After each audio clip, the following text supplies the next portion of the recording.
You do?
Welcome to the December 11th Zoning Board of Approval.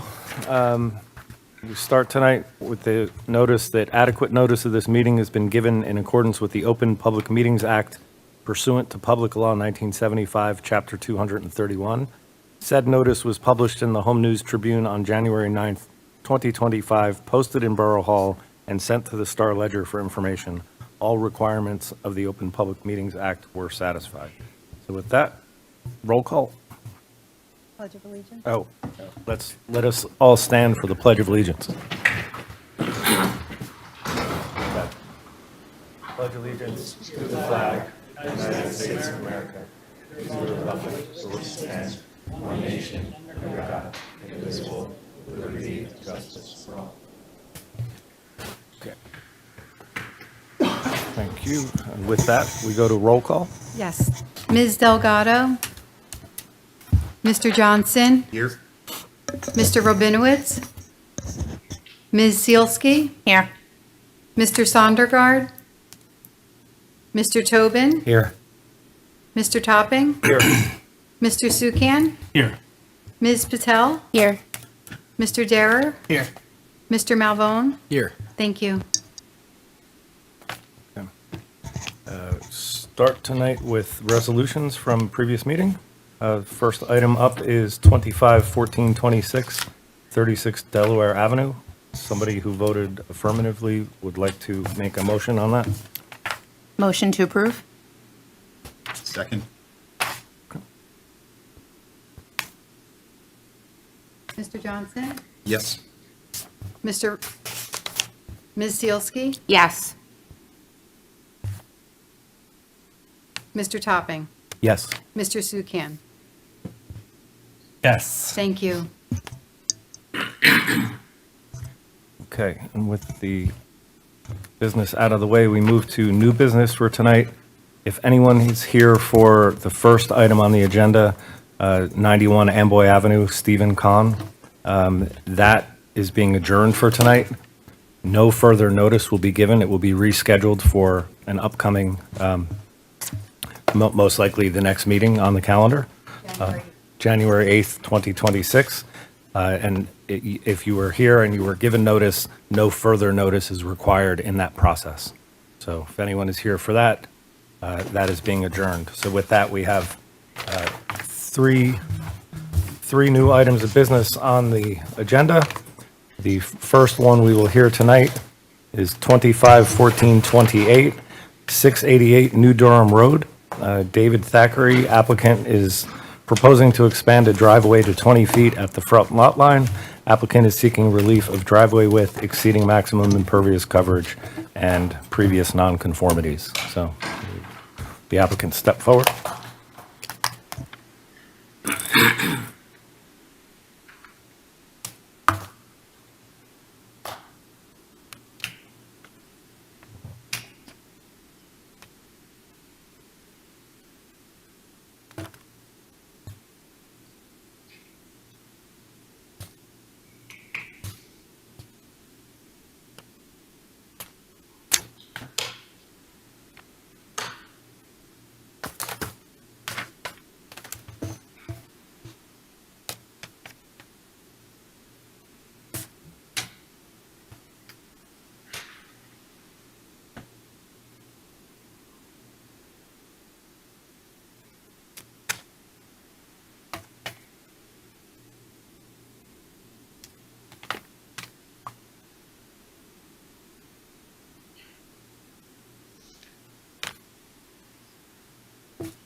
Here we go.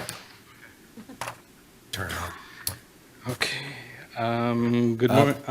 Good evening, ladies and gentlemen. Mr. Chakri, you Mr. Chakri? Yes, sir. All right, I'm just going to swear you in, okay? Okay. Do you swear or affirm that the testimony you're about to give will be the truth, the whole truth, and nothing but the truth? Yes. Okay. Please state your full name, spell your last. Full name, Dave-Gregory F. Chakri, Chakkery. Okay, go right ahead. Okay. Good evening, ladies and gentlemen, members of the board.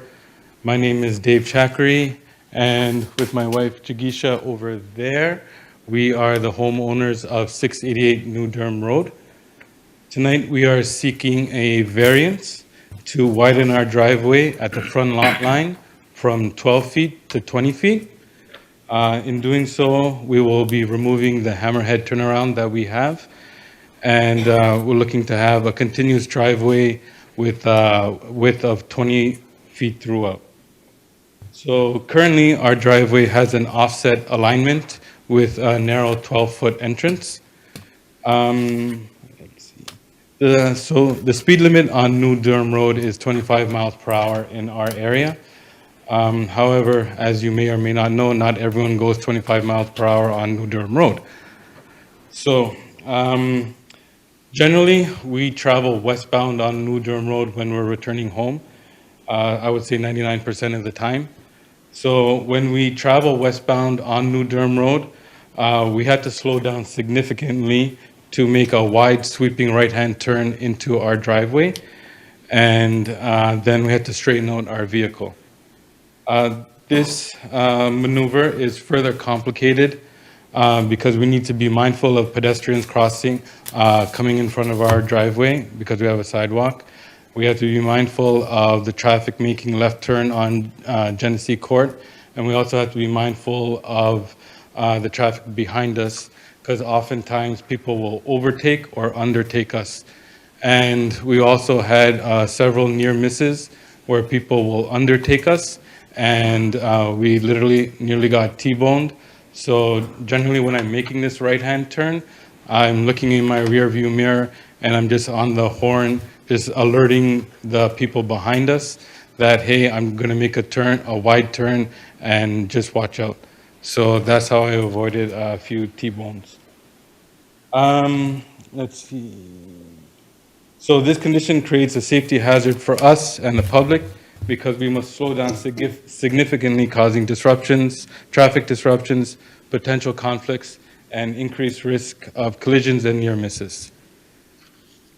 So how would not granting this variance impose difficulties or undue hardship to us and my family?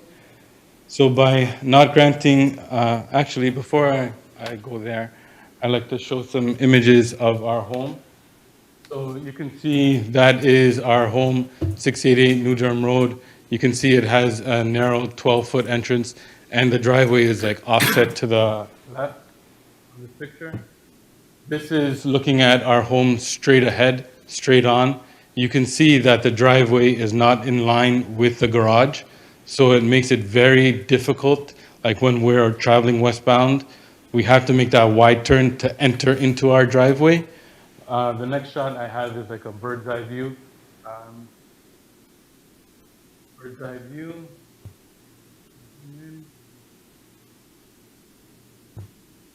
So you can see this is our driveway here, and you can see it's like not in line with the garage.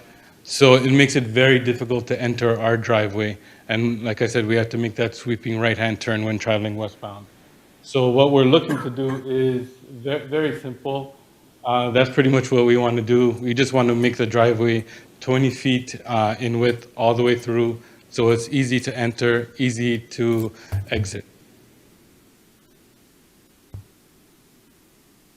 Okay, so how would not granting this variance impose difficulties or undue hardship onto us? So by not granting this variance, it would create unsafe conditions, increased risk of accidents, and undue stress to us, the homeowner, and any visitors that come to our home. Oftentimes, like family members, friends, when they come to our house, the first thing they say is that driveway is a nightmare. Trying to get in and out of our driveway and just maneuver in it is just like a headache for them. So that's why we're seeking this variance. So every time we pull into our driveway when traveling westbound, I know I get anxious because like I have to put my signal on well in advance.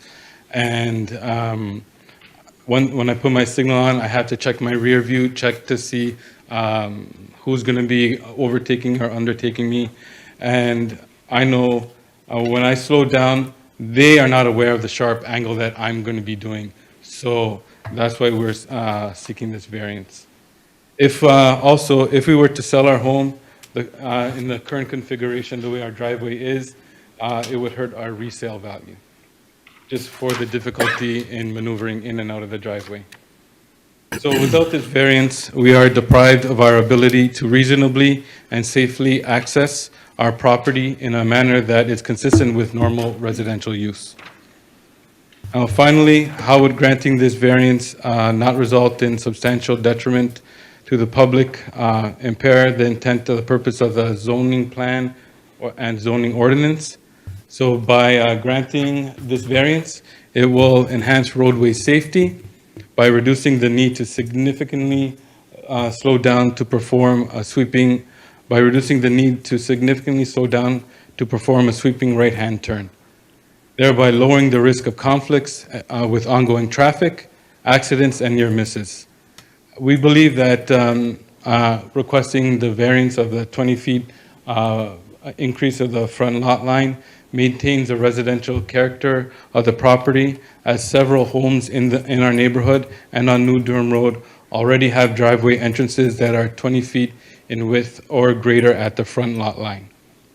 So the proposed variance supports zoning intent to ensure safe, orderly, and practical use of residential property while protecting public safety. That's all I have.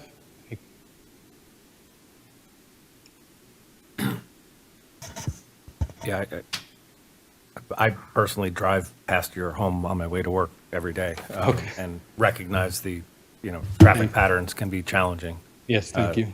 And it certainly in its current configuration, I 100% buy into your challenges. Yeah. The presence of other 20-foot wide curb cuts most likely do not happen in Metuchen. That's kind of something that happens, New Durham turns into Edison very quickly on that street.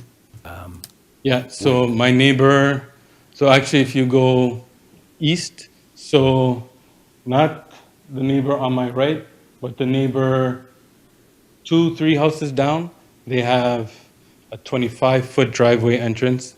The third neighbor next to him, 3 houses from me, has like an almost 30-foot driveway You're entrance. talking further west, East. further east. Yeah, so, yeah, when you're looking at the picture, so you're looking at the picture, so to the right. Because like my neighbor's house on the left, if you're looking at this picture, like he's the border of Edison and Metuchen. Right. So it would be to the right. Chairman, if you look at my Yes. staff report, Yes. you can kind of see on the near map imagery at the bottom right, you see kind of the driveways that he's kind of referring to. Yes. Understand. This proposal is 100%, drawn by you, correct? Yes. You currently have a bit more curb appeal with your plantings and the way your curbing is working, Yes. because you just kind of gave us 2 lines and 20 feet. And I get it, you're not an engineer or a professional. I have a plan.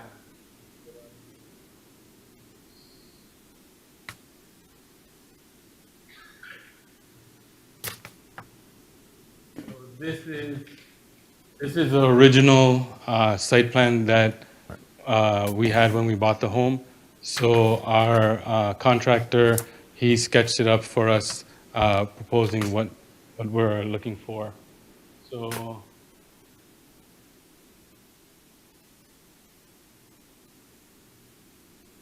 like I mentioned, we want to make it 20 feet in width all the way through, and we would remove that hammerhead turnaround right here, and we would relocate any shrubbery on the to somewhere else on the property, probably in the back somewhere, or in the front near the porch somewhere.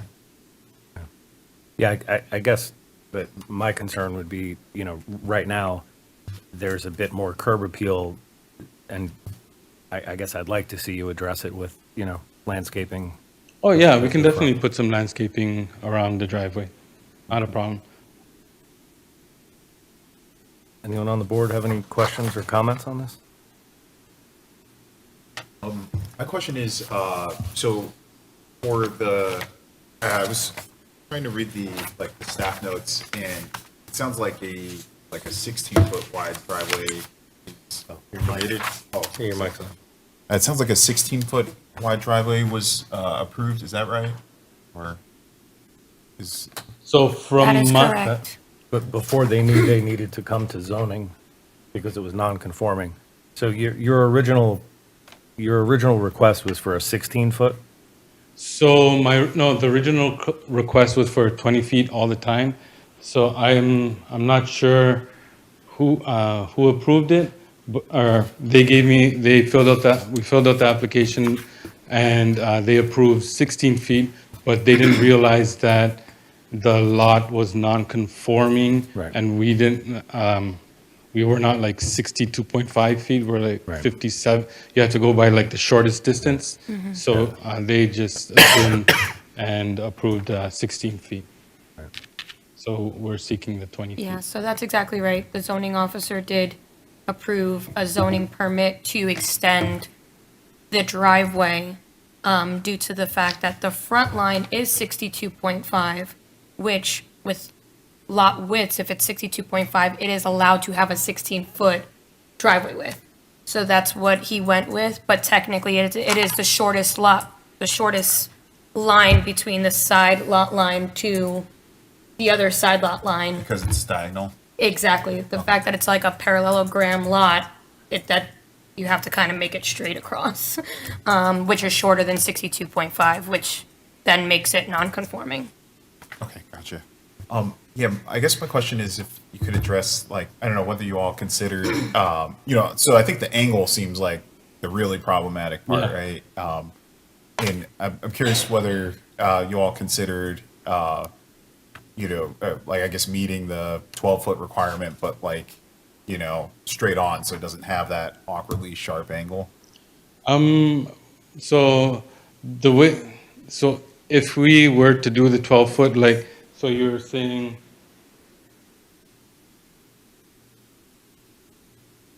so basically just move it to the center, like right over here, right? Right, yeah. So we would still have to kind of make like not as sharp turn, but we would still have to make a turn to like shoot for the middle. So Gotcha. like, Yeah.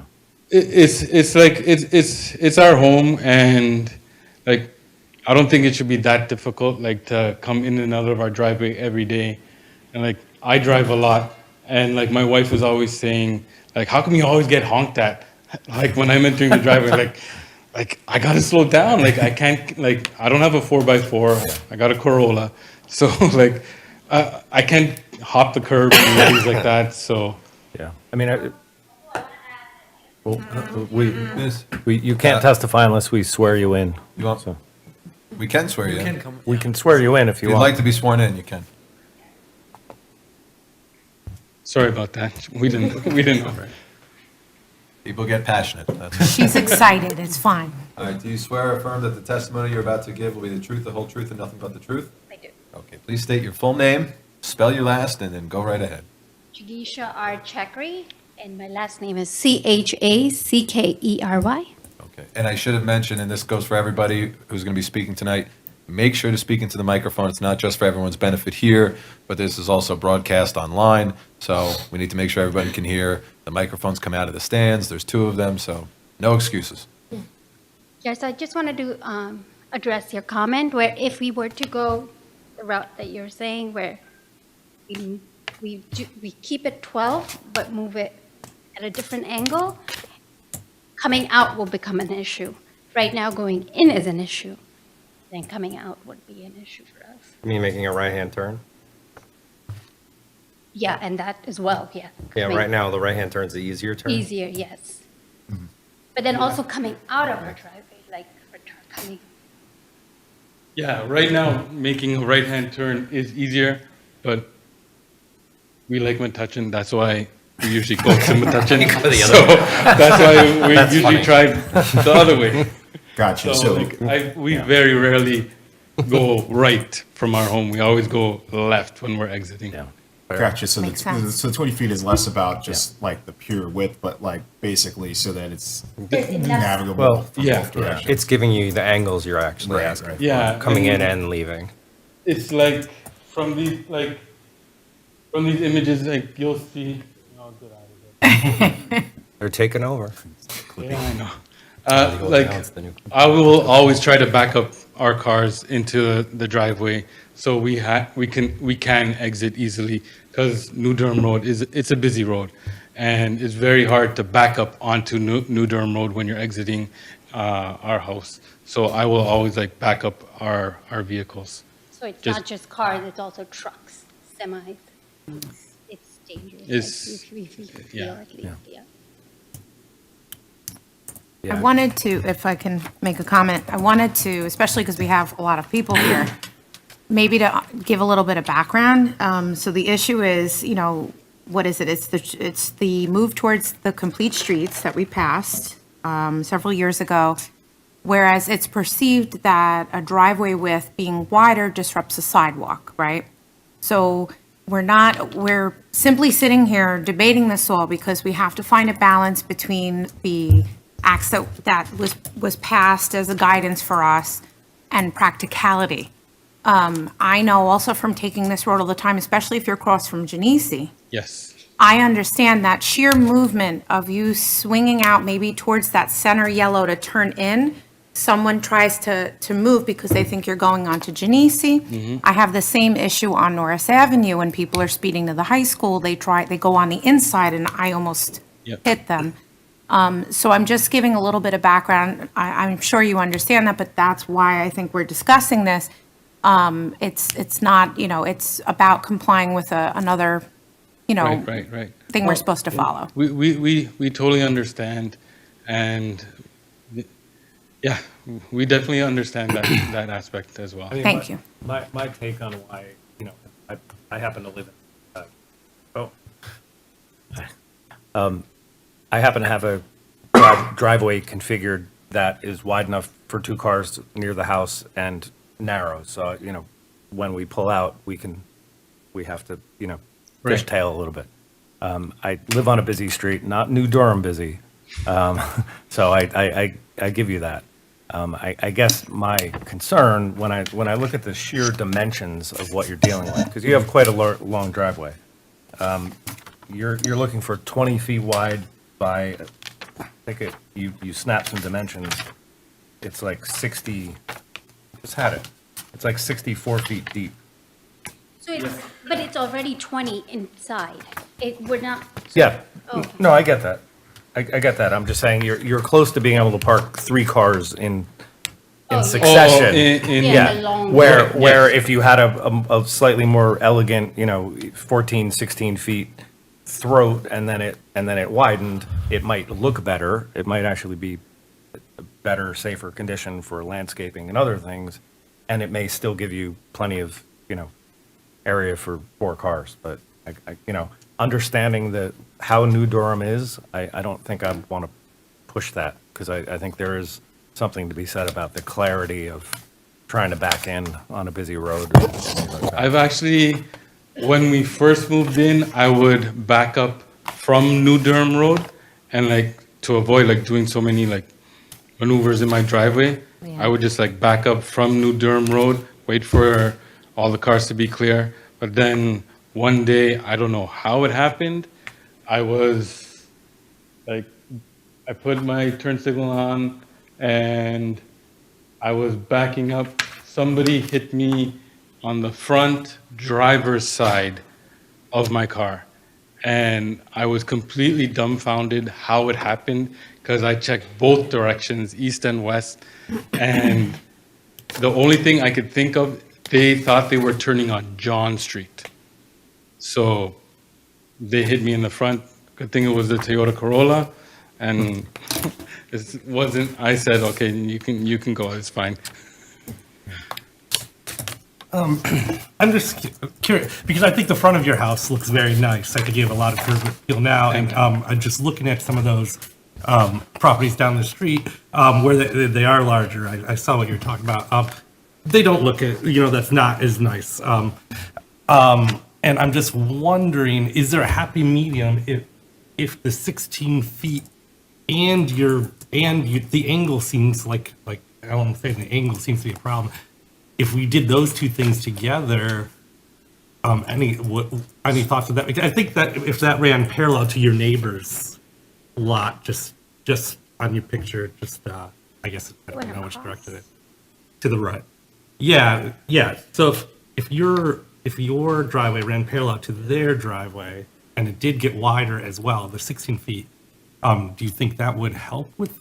So basically doing what you're proposing for the 20 feet, but still narrowing down to 16 feet instead of the full 20. Yeah, that would help. I'm not saying no, it would help, but it would be nice to have 20 feet just to get in and out, because it is New Durham Road. You could see the way your curbing currently kind of flares, where the hammerhead is. They're kind of directing where, 2 or up to 4 cars might, stack, and minimizing the amount of paving in front of that stacking area would be aesthetically, and I think I'm in agreement with your suggestion. It would increase the curb appeal you already have over many of your neighbors, and it would also provide you the safety to have 16 feet to with the same angles you're asking for.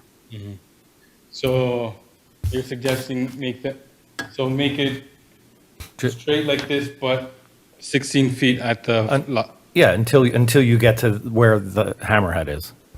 Okay, so then it would be, like, how would it taper down? However you want to transition from where the I think that, so I hear you, but I think we still run into the same problem. A car is not 2 feet long, where when I'm pulling in 2 feet of 16, I would still Well, need to go at so- an angle. and you always will. 16 feet is more than the right of way on a two-way street. That's why I'm sensitive to it. I used to live on Home Street. The entire right of way was 24 feet for the entire street. So, to see driveways that are almost as wide as some of the more intimate streets in Metuchen, I rarely put on my architect hat. I'm just trying to help you here, Okay. actually. No, we appreciate it.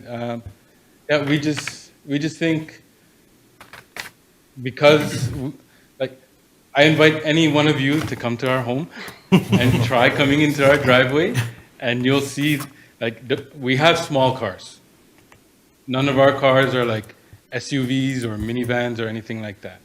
So, like, we have a family with little kids.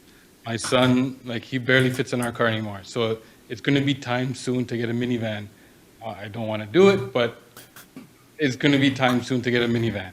So, like, the ease of maneuverability to enter and exit our home would be much appreciated.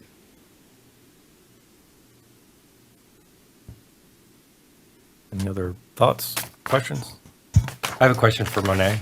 Are these drawings adequate enough for them to proceed, or would they need better drawings? They're adequate to me. Okay. I would also just want to make a point, not to sway anything or anything like that. But I noticed that they got approval for a 16-foot driveway width. So if they went with 16, they don't need to be here? Exactly. Yes, we got 16, and we put this, and that's when they told us that 16 is not appropriate to provide approval. Well, We did get 16 approved. but wait, they're here because of the lot width, right? Correct. They're here because of the driveway width Right. that they're proposing. Correct. But they Well- did get an approval. No, From but the but zoning officer. but the zoning officer's approval for the 16 is that It's technically We- non-conforming. we only allow up to 12? Yes, Yes. for this lot. For our lot size. Okay, that's right. So that's Which- why That's what caused this whole thing. Yeah. Correct. So, Can I just ask a clarifying question?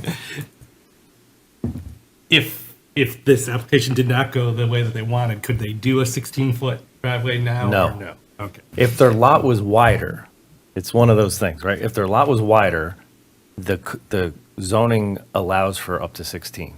But for narrower lots which this would, because of your geometry plays into, it does not. So we had a question about that. So even though we have approval for 16 feet, technically, since it was incorrect, could we proceed on that, or should we not? Well, we're here trying to get you some relief. I think.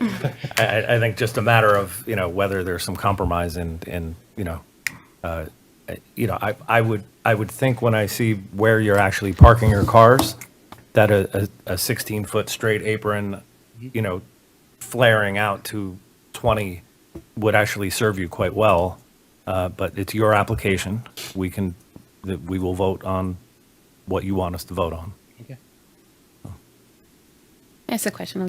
What you're saying, it flares out to 20, because that was one of my questions. That was one of my thoughts here, is that the shape, the angle now that you're creating to turn from the other direction feels like that becomes dangerous. Exactly, that's what I was saying when we come out, but yeah. So I guess, is that saying that it would flare out to a 20 at the street then, so that you could have a curve, or are you still keeping in these? I'm Yeah. saying that the parallel entrance from the street would be 16. Yeah. Which is plenty And then flare wide. out to 20 Plenty inside. wide, and then Yeah. when you're in the property, it would flare out to 20. I guess my question is just if it was, does the extra feet at the edge help turn from the other direction? Or I don't know. It just seems like a very sharp, coming from the other direction, you're almost making a U-turn into the, with this diagram, right? That, The way we see it, either way, we have to Go like this way aim, and then go aim for the away. middle of our driveway all the time.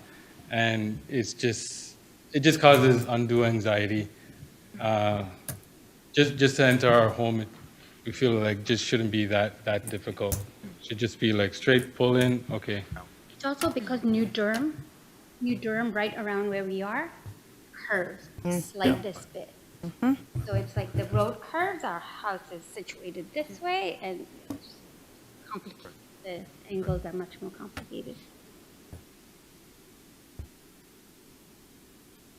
I don't know, me personally, so we bought this home new from 2018. We are not architects.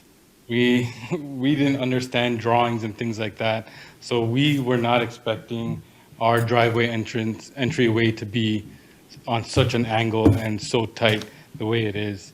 So after living here for like 7 years now, I have never seen as many accidents in my entire life as I've seen living on New Durham Road. He's from Canada.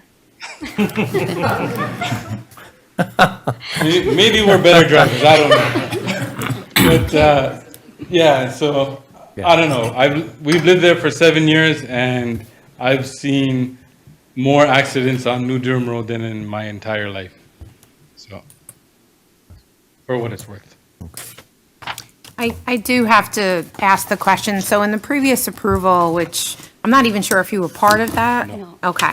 So, you know, we were provided with documentation that the previous approval was from, let's see, the application was from November 2nd, 2017.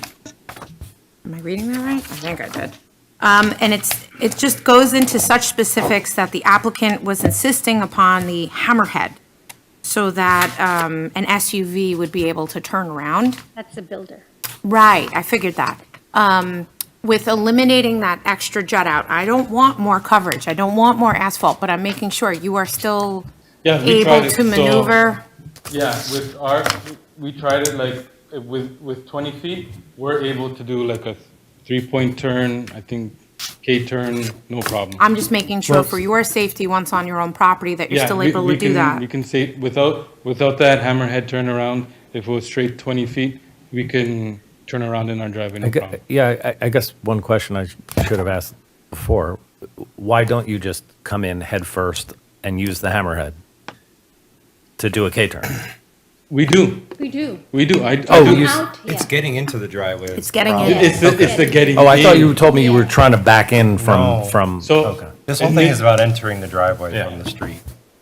Right, As someone who lives on Main Street with no driveway on Main Street, Right. I'm thankful for that situation and not having this situation, so. right.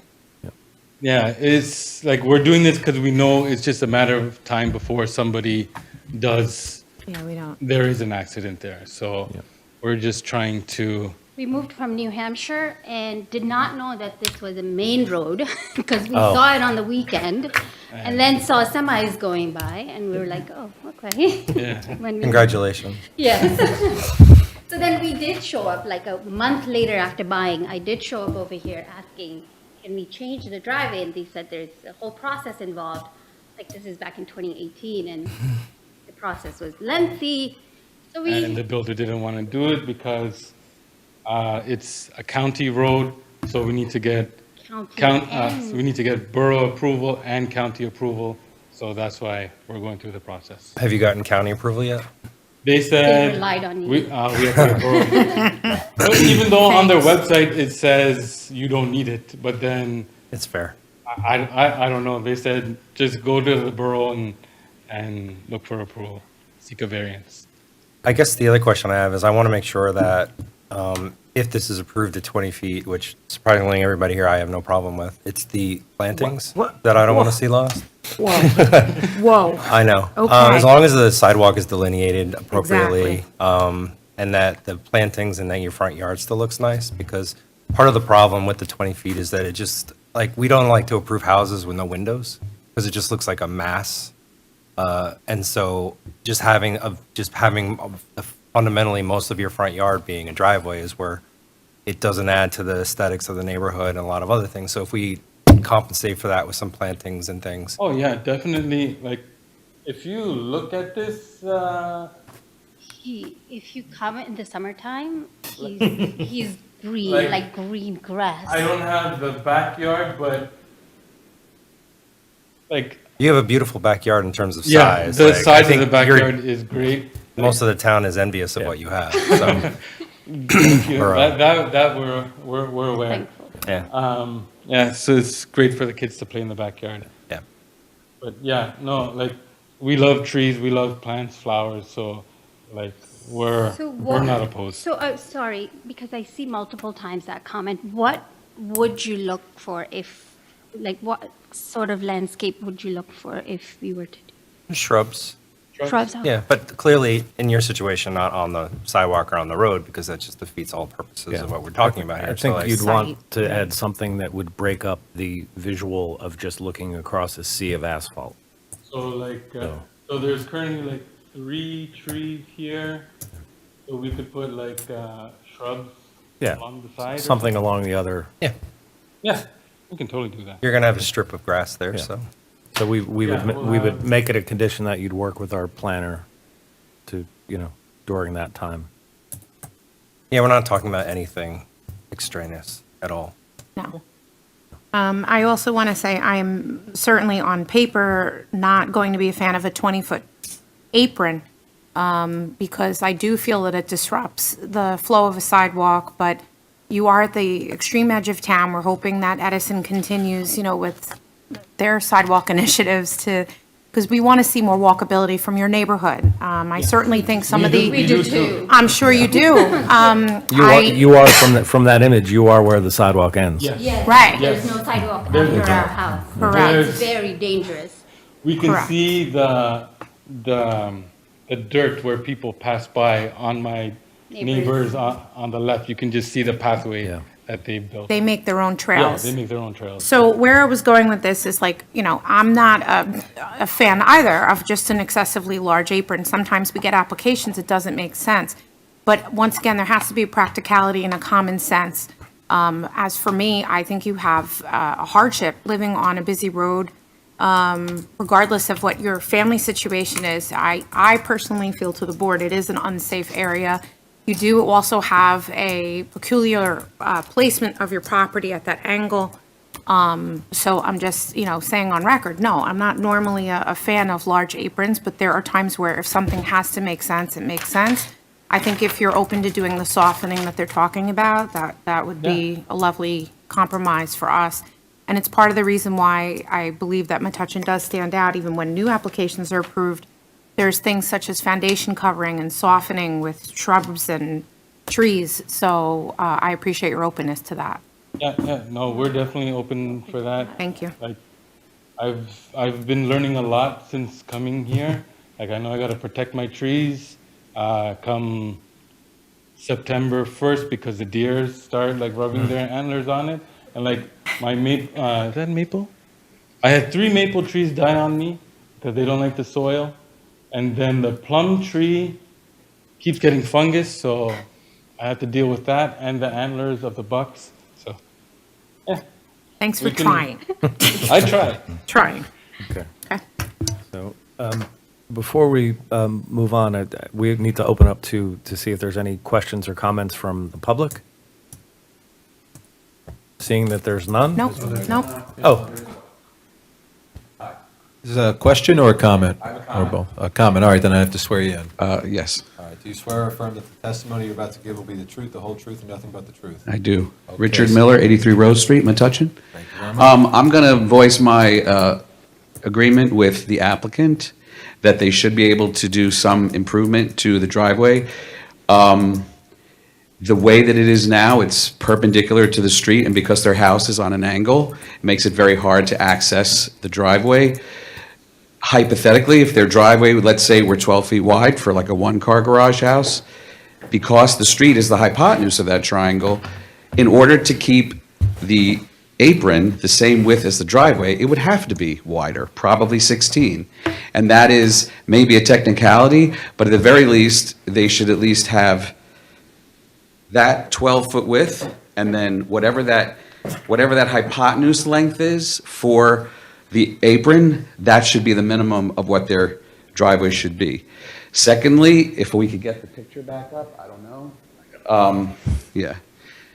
If they were, even if the applicant were to do what he wants to do, if you can make the driveway a little bit bigger, it seems like the impervious coverage is not really going to change that much, because if they remove the hammerhead, if you see that little piece of green on the right where the red line is, you're taking out part of a little piece on the left and you're taking the piece on the right, and they're not even really going to change the impervious coverage.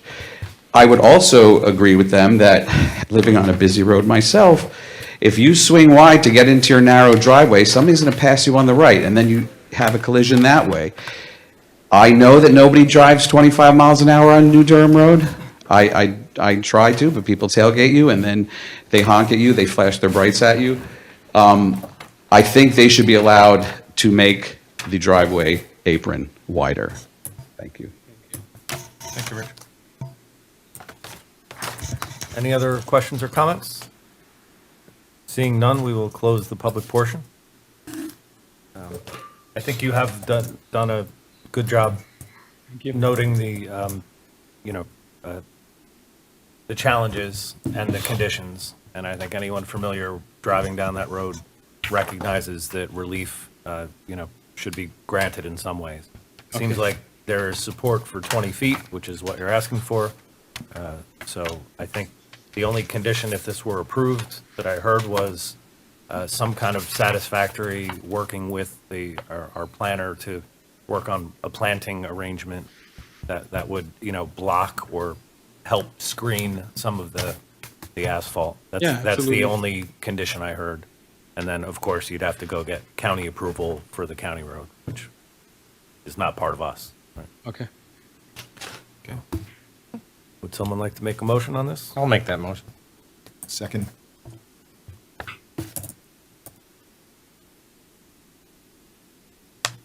Mr. Johnson? Yes. Ms. Zielski? Yes. Mr. Tobin? Yes. Mr. Top? Yes. Thank you. Thank you. So it's approved? So it's approved. We will write up a resolution. If you're planning, I don't know when you're planning on doing the work, being that we're not really in the asphalt months, but Right. We are not.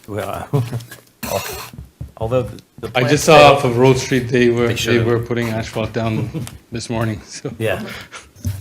So yes, we'll have a resolution in January.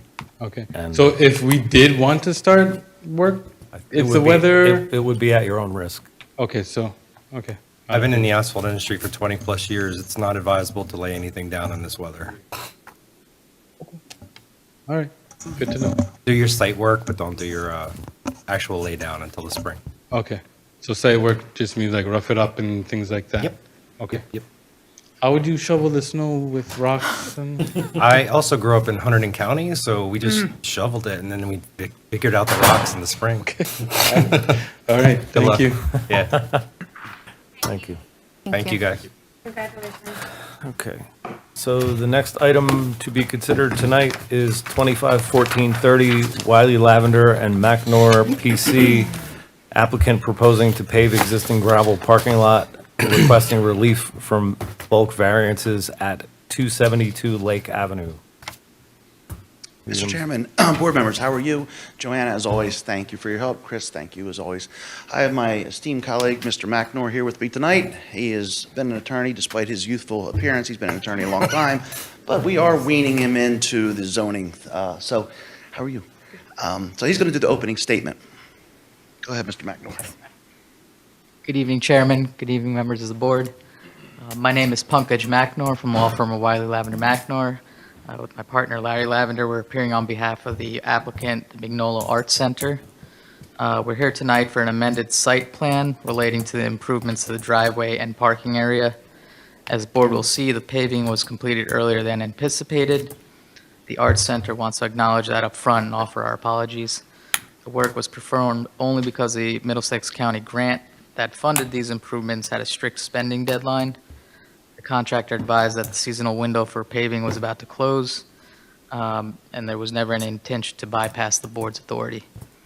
The grant was awarded after county officials visited the site and saw firsthand the challenges created by the gravel driveway, particularly for older adults, individuals with mobility limitations, parents with strollers, and visitors carrying equipment. Although the building itself is ADA compliant, the county wanted a smooth, safe, and a path from the sidewalk to the Arts Center. By way of brief background, the Magnolia Arts Center is a nonprofit organization that serves as a creative home for its community. We offer free and low-cost classes, workshops, performances, intercultural programs, and youth activities. Tonight's application does not propose any change in use, intensity, or operations from what was approved by this board in 2020. Because the property's narrowness and long-standing nonconformities, some bulk variances related to the pre-existing residence and design exceptions are required. Our planner is here to further testify on that. Thank you. I've kind of just a procedural question. Is this on us on why the applicant is listed as the attorney? Yeah. Yeah, I don't know why that was. I was Okay. confused by that. I'm just confirming, there's no cross interest between, okay. I'm satisfied. Thank you. Yes. My name is Carolina Holmstrom. I am on the board of directors. I'm just with going to have to Magnolia swear Arts. you in before you Yes. start testifying, all right? I'm here. Do you swear or affirm that the testimony you're about to give will be the truth, the whole truth, and nothing but the truth? Yes. Okay. My name is Carolina Holmstrom. I am on the board of directors for Magnolia Arts, and I'm also their in-house grant writer. I am the one who wrote the grant for this capital grant to make improvements to our property. We had originally planned to pave sometime in 2025 as per our grant. It was a one-year grant, and in order to get things done in time and not lose our funding, we proceeded to pave. The site is now complete. Paving is done. We've also updated lighting and all of our signage so that things are more visible, things are more accessible.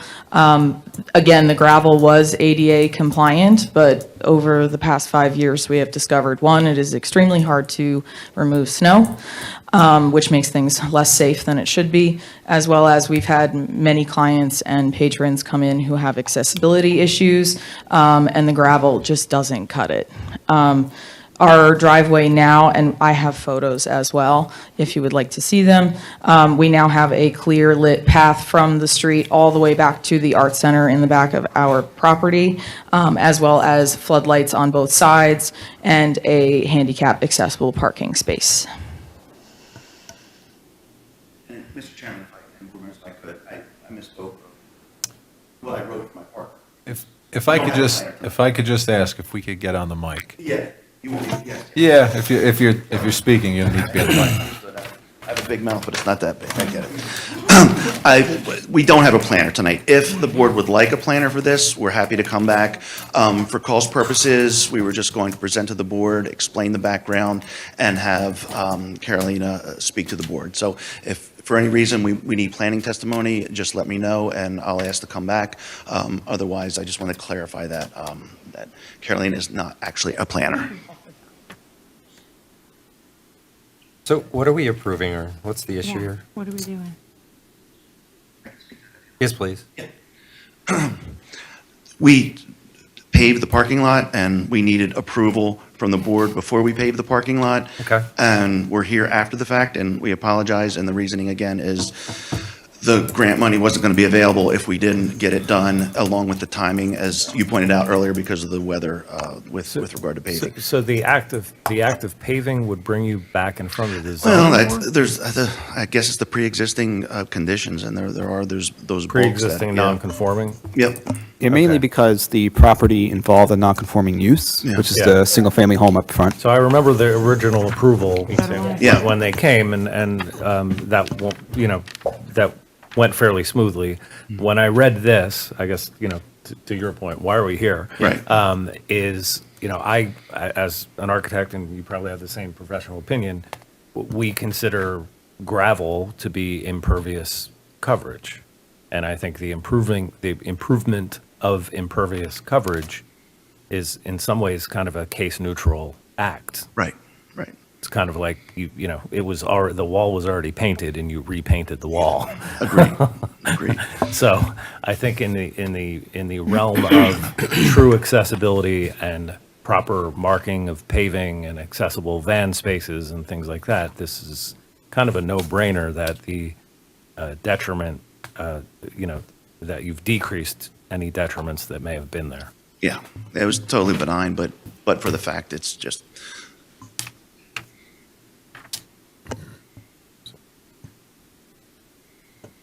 Are there any other issues around it, Chris? I guess in terms of, just for clarification, I think it's been our policy over the years that if you have a site plan that is proposed to be gravel, we would ask applicants to come back to the board to pave them. Typically, well, not through the board, whether it's permitted. For example, there can be a site plan exemption for a conforming property. This is a application that went to the board for a D2 variance. Right. So that comes back to the zoning board, but they maintain jurisdiction. I raise that because I don't want to make it seem like anyone who has a gravel parking lot can just pave it, because that's the same concerns we have on 20 Highland. Those residents who live on Highland and Rector and Robbins will have those same concerns. I mean, those concerns were raised at this board recently. with my office. Yes, it was. You remember. I also want to clarify, the original approval, which is almost 6 years ago, had presented an application that complied with the impervious coverage.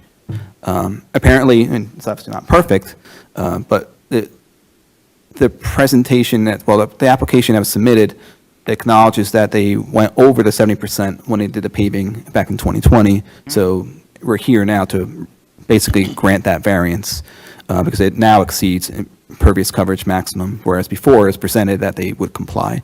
So they do need a variance for that, as well as a couple exceptions, mainly So- because the defined walkway, in a sense, narrows the driveway aisle, but effectively the paved edge from the building to the property line, as well as between the rear parking spaces and the property line, is effectively the same. And I had a couple just recommendations and sort of really acknowledgement of the arts. Perhaps that walkway could be painted to make it look like. It was, yes, now the driveway from the street all the way back and into parking spaces near the art center, everything is paved with asphalt with no curb in between the walkway, but we have painted lines and signage in the walkway labeling it as a walkway, kind of like a bike lane. Okay, I was suggesting, obviously not requiring it, that given the name of the arts, that's an opportunity for ground murals, or so to say. And given that there's the 0-foot setback to the property line, obviously I have a concern, make sure that's done right, so I asked the applicant submit a as-built survey to make sure that there's no improvements on the adjacent properties. Correct. Right. Which there has not been. The One other comment is, when you say signage, which signage are you referring to? So we have our business sign right in the front of the property that has been there for the last 5 years. We updated our handicap signage for handicap parking in the back, as well as added the painted lines and blue lines for our handicap space. All of our parking spots in the art center are other than the handicap spot, are for our tenants who live in the house in the front of the property. And those are all labeled as such, as well as the handicap parking, both on the asphalt and signage on the fence on the opposite side of the property. And then we also added floodlights, new floodlights on either side of the art center and along the house that leads up to the art center in the back, and on the back side of the house so that it shines into the parking lot now. Okay, then, given the new sign, well, my report indicated that based on the photographs that were submitted as part of the application, there were some signs that are on a fence, which I assume They have is been on. removed. Okay, so now there's freestanding signs on the Correct. property. Correct. And the floodlights is, I don't recall that being in the application, so I might need to inspect. I'm a little concerned with. They're motion sensing, so they're not on all the time. That's not the issue. It's more about making sure there's no light trespass into adjacent property owners. Correct, yes, and we made sure of that with our original planning. Okay, so would you be willing to put shields on them if I find that they might violate the ordinance? Yes, Okay. yeah.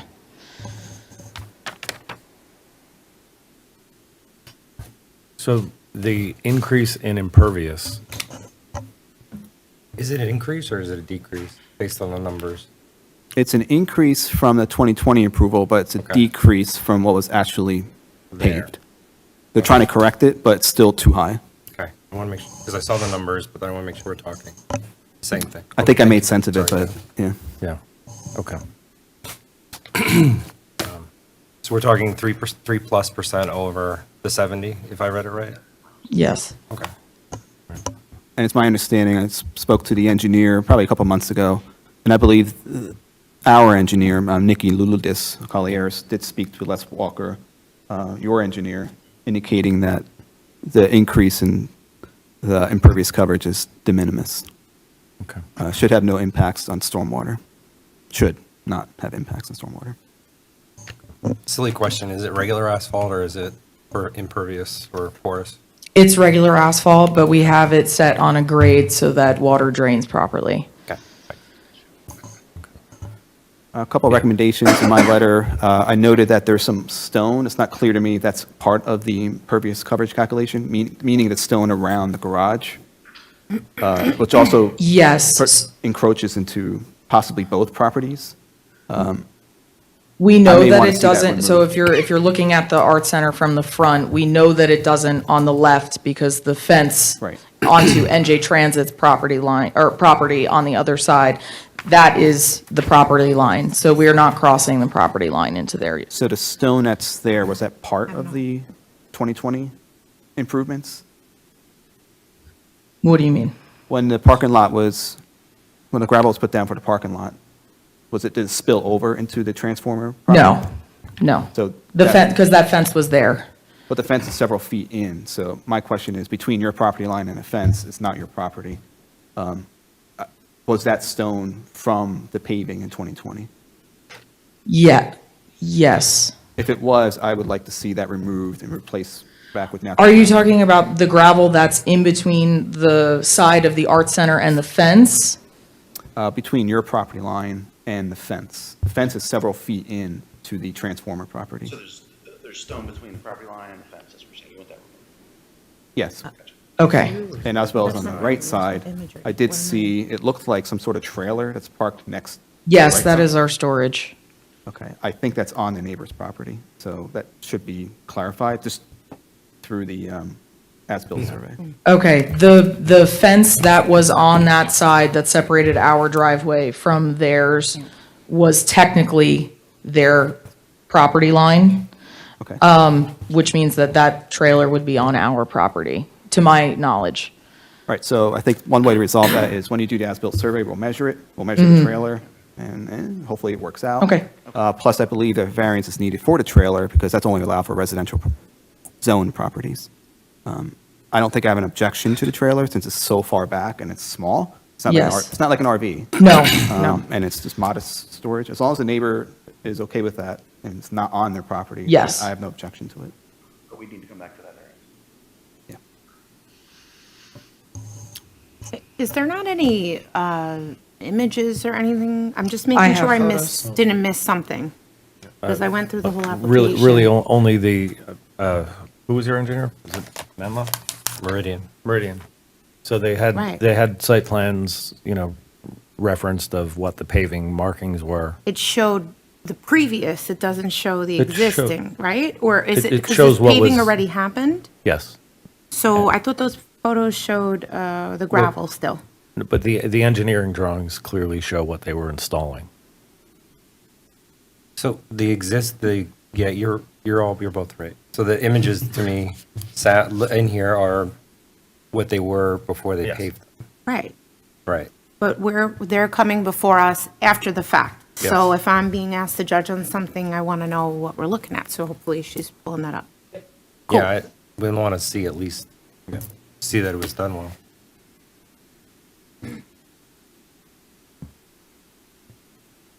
Can I ask just a clarifying question?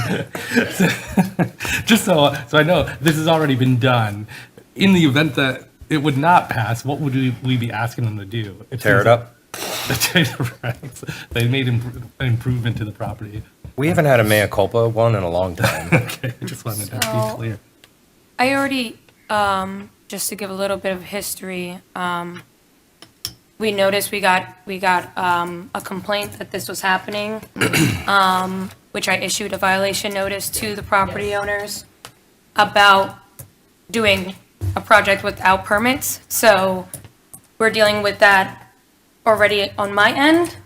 And typically, what the board is for is to approve anything that's coming to them for what they want to do. I know. So, I'm kind of already dealing with the now, and I guess like you guys are dealing with the proposed. So But, I guess my question is, what is our authority here?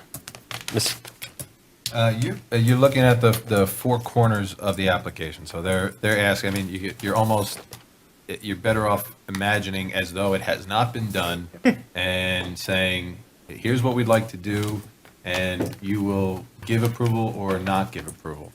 What happens and what they do with that approval or without it, typically is dealt with in other channels. Monet's referencing that right now. So, if they ask to put a 50-foot tower on top of the building, when we said no, and they went ahead and did it anyway, they're going to have to deal with someone. Right. Whether that's the sheriff or Monet, or maybe she is the sheriff, I don't know. But it's going to be dealt with elsewhere. But really, it's just a question of, does this board give its approval or not for what they're requesting, for the variance Generally, relief that they're the starting requesting? point of where it would be issue summons and potential fines, et cetera. Usually that's abated if, and they deal with this a few times a year in my office, we come back. Can I ask you to use the The mic. microphone, please? Oh, God, sorry.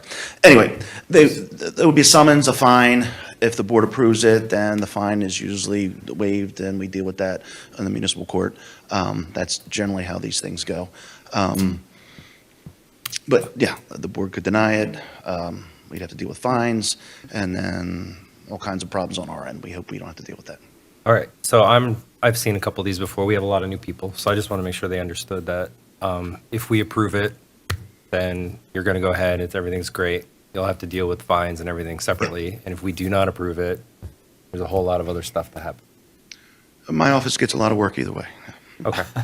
I would say that if you guys don't approve it, technically, like, my violation still stands. Yeah. That's what Yeah. Yep. Okay. I do have photos here. Unfortunately, I don't have my dad. Oh, But I have photos. where'd it go? You okay if she brings the laptop up? I'm worried about our television audience. No. Yeah. Which I'm sure people are watching. Would you like us to come back another night? to Finish this? I guess I have not driven onto the property, so I think as-built photos would be useful. Sure. I sense that others on the board are asking for that.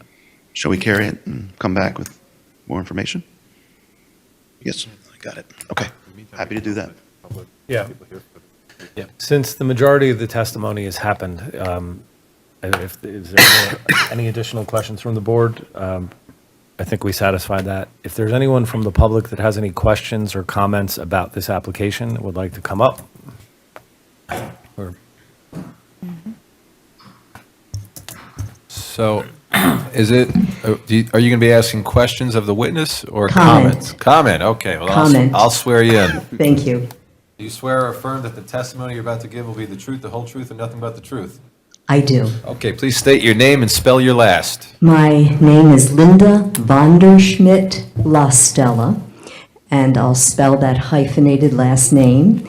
That's V like in victory, ONDERSCHMIDT hyphen, Lastella, LASTELLA. All right, and thank you for your exemplary microphone work. Oh, thank you. This is An English teacher for many years. We can tell. As many of you know, I'm very involved in the arts, and I've here in Metuchen, and I've been on the board for Mignolo, whom I am really, really sincerely passionate about. They have worked tremendously hard to make a home here in Metuchen, to not only have it as a home for the International Dance Company, which is the primary home for Mignolo, where those dancers get awards constantly in countries around the world. Unfortunately, their advertising isn't as much as I would like it to see, but they do wonderful things and bring that back to Metuchen. In addition to that, they make a home and an opening for so many of the arts here in Metuchen. And I know I've received I've been on the receiving end of, their generosity. So what I would ask is that as you are thinking of this, as you are dealing with this, and I know there are specifics, I know there are matters that you need to consider in your area. But please be aware of who this organization is. They're a nonprofit. They're not a money-making organization, believe me. And they do so much for the town that I would ask that you keep that in consideration as you are thinking. So thank you. That's really all I want to say. And as you've noted yourselves, the whole issue of pouring asphalt, it's a weather-sensitive thing. And they were working with a grant that had a very time-sensitive consideration. So it would have been wonderful if that could have been worked out earlier, but obviously it couldn't have been, or it wasn't. So I'd ask at this point, you would take all of that into consideration. Thank you. Thank you.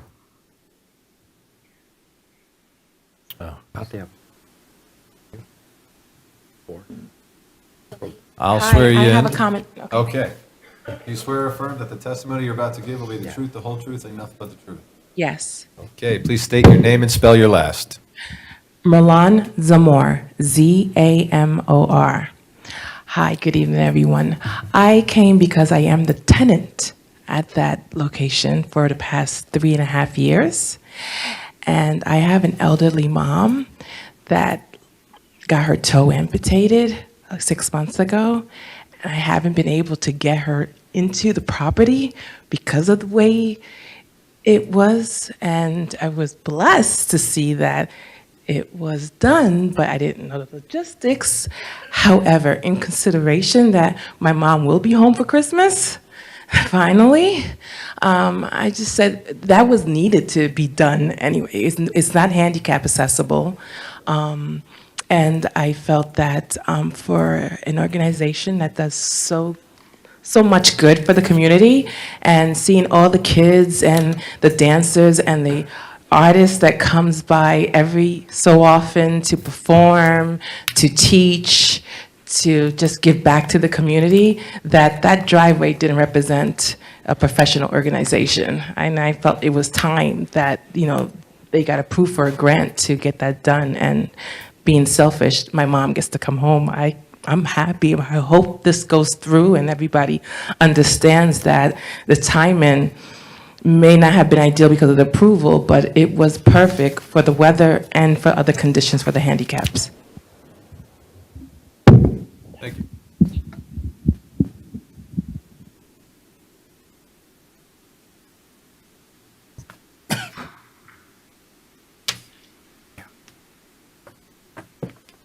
All right, I'll swear you in.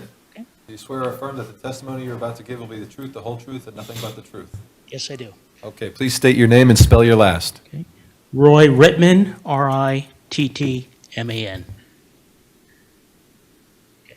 I'm the property owner adjacent to 272. I'm at 268 Lake Avenue. I've owned that property since 2003, where I operated an environmental consulting business for 17 years, providing services. That's to the left or to the right? To the, from the street, you're to the right? I'm to the right. Okay. Yep. I had received notice of the hearing that was supposed to take place, I guess, on November 13th. Excuse me, sorry. And I was on my way to the hearing, and my wife called and said, "Oh, the hearing's postponed." So I says, "Okay, I guess we'll wait for the hearing to come back." So on the 18th of November, I was away. I came to my office, pulled in my driveway, and what did I find? Excavation equipment, stone on my property, the two tenants' vehicles parked on my property.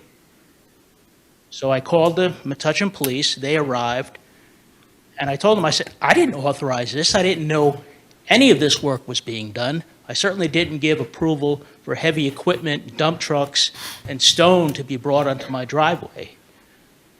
So the officer verbally issued trespass warnings to the tenant and to the contractor, United Paving, and got Miss Toby Santiago on the phone, and where I asked her, I said, why did you bring this equipment on my property? And basically what she said was, "Well, we do good things for the town."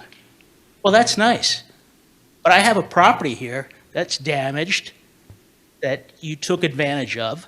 She gave the tenants the authority to park on my property. She gave the contractors the authority to use my property and damage my property, remove a fence, bring stone onto the property. For 5 days, these guys worked. I contacted the zoning board immediately on Tuesday. I explained the situation. I said, "I know there's no zoning board approval," and I asked them to issue a stop work order. Stop work order was never issued. They continued to work on the property unrelentingly. They, even up until the last day, they continued to use my property to complete the work.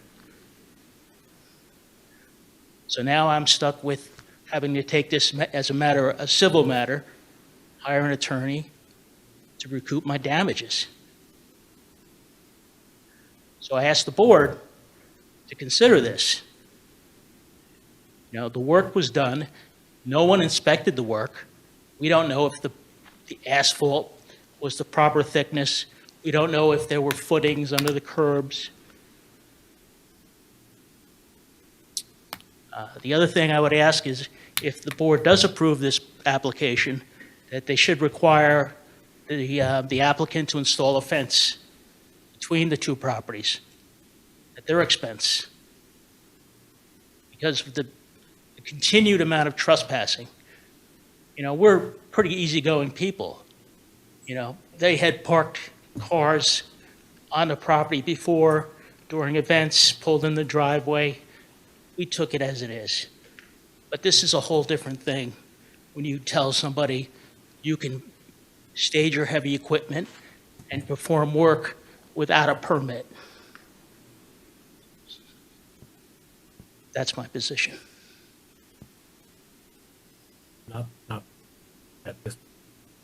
Not that this board can address most of the concerns that you put out there, other than perhaps the fence issue, which could be deliberated later.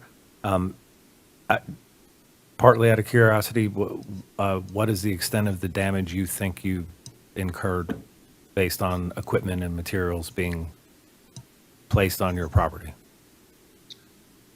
I've had one paving contractor look at it. My driveway is not in the best of condition.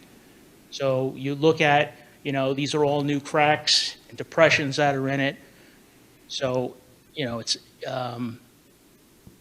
I certainly can't say that the whole driveway has to be replaced, but then how do I just patch a small area? Okay.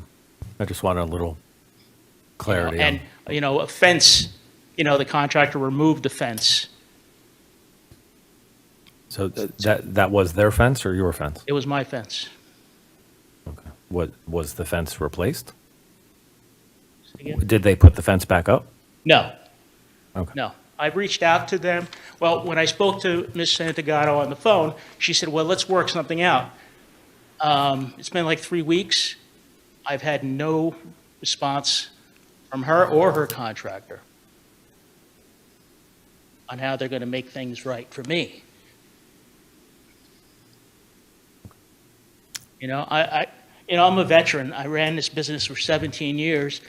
All I want was respect, and I got no respect. For 5 days, I called the town, and I asked them to send somebody to stop the work. The work was allowed to continue. Now we're here, you're going to vote on something that's already been done. I had other concerns like, how are they going to pave, how are they going to plow snow? There's no room to put snow. It's going to end up on my property.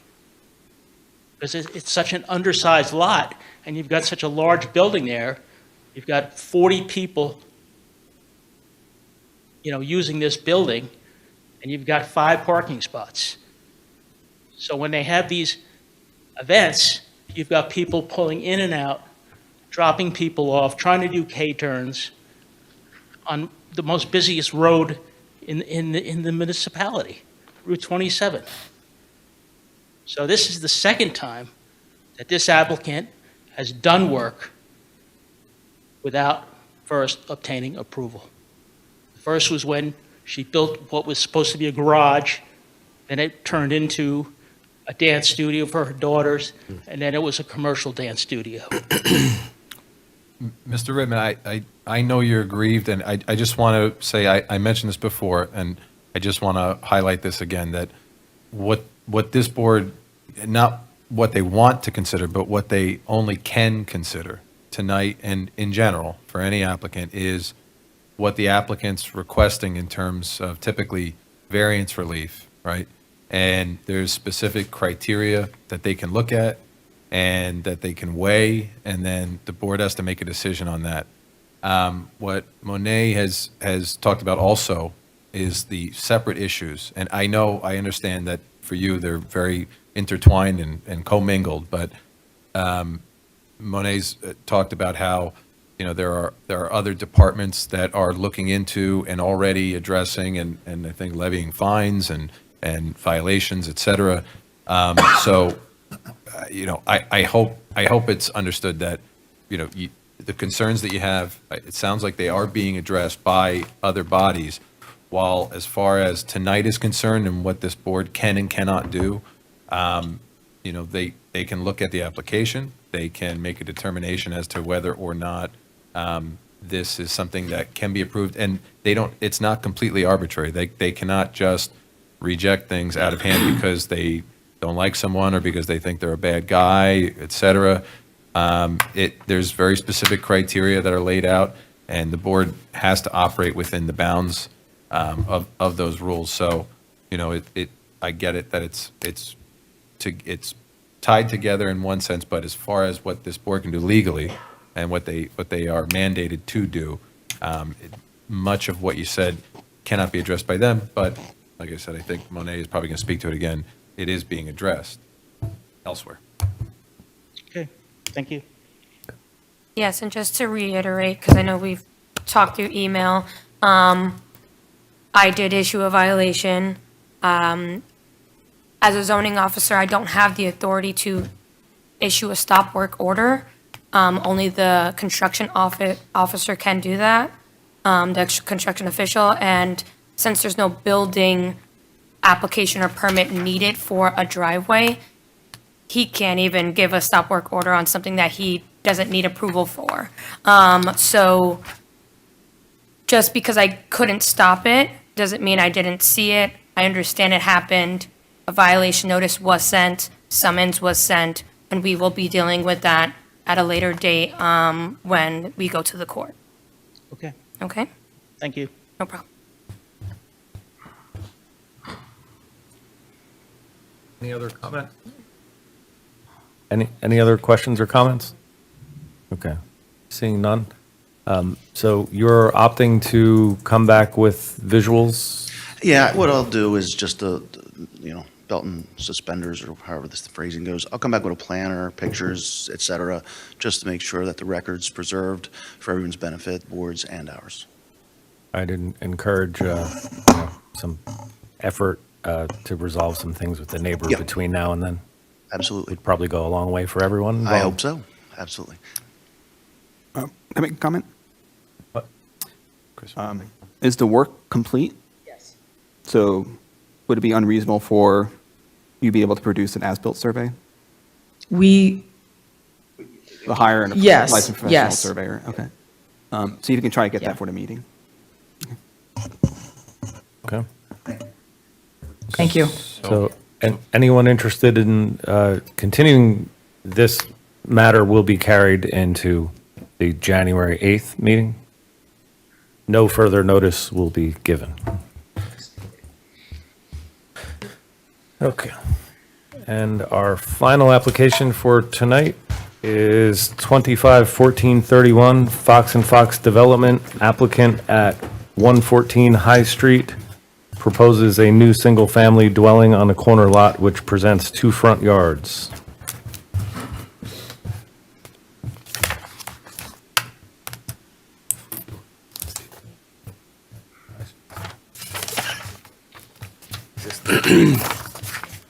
This one says 0. Now I'm on 0.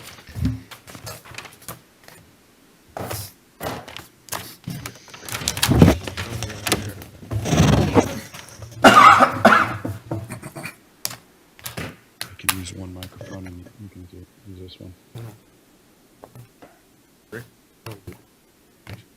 Anyone want to, anybody need a break? 5-minute break? Okay, we okay with that break? I think we're just trying to link up here, so if you guys had a thought of 5, maybe that works. HDMI? Yeah. USB-C? Can we take a 2-minute recess? Okay, we will take a 2 to 5 minute recess. He had an adapter. Check my fantasy football score. Who's playing? It's a bucket here. Maybe it wasn't the right one. Yeah, I heard that the tablet. They have writers here.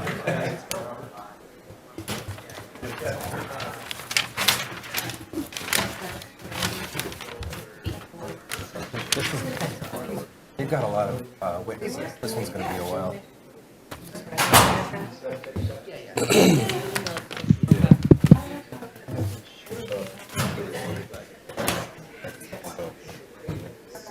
I mean, I guess I can use that microphone, so you can use.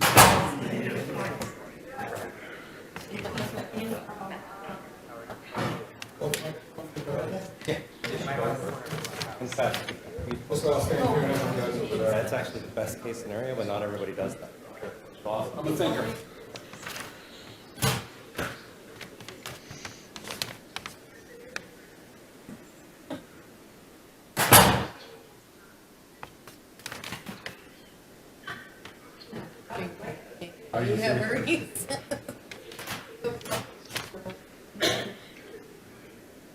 I'm not going for both chairs. Yeah. I think that.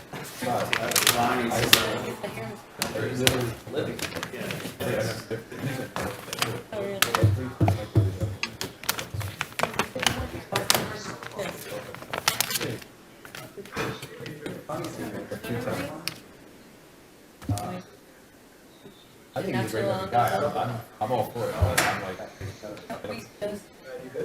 Yeah. It's an automatic, it's the hair. Do you want these just to reference it? You have it? Okay, good. For the record, I saw you walking on Main Street, and I was like, he's gonna beat me. And you did. I should have just been walking. I stopped to get a slice of Yeah, I was pizza. like, oh, she could beat me. And then. I was the wolfing front door was pizza. locked. I don't know why the front door. Front door is locked. So I had to go around the side. I'm like, oh man, now I'm gonna lose. I was knocking. I was knocking, but yeah, I came in through the front door because there was no parking. I parked on the street. Yeah. But I grabbed a slice of pizza from Antonio's. I just wolfed it while I was driving. Yeah. I haven't had a normal night's sleep or meal in days because I've been in Atlantic City since Sunday for convention, so I just got back today. But I got almost all my CE done, so Yeah, that's nice. good. I know. Saw that, but I was laughing. I was like, I saw you all the way by Haley's, and I said, he's gonna beat me at volleyball, and he did. Yeah, wait, weren't you turning off from That was my Yui. Island? That was my Yui. I was doing a Yui. Oh, because you come had back. already gotten pizza or something? Okay, yeah. I was doing a U-turn to come back. So the first time I saw you waiting to do the U-turn, you were all the way down by like Haley's. And I was like, he's gonna beat me.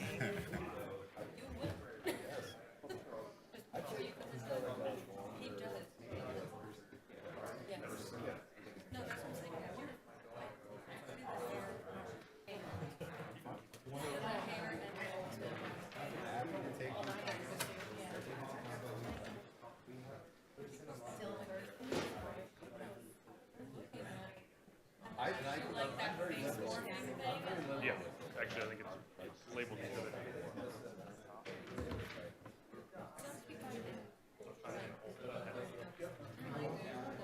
For you.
Obviously, they wouldn't have had resolution and all that stuff, but it seems like it would have been better. Yeah, right. Yeah, exactly. Right.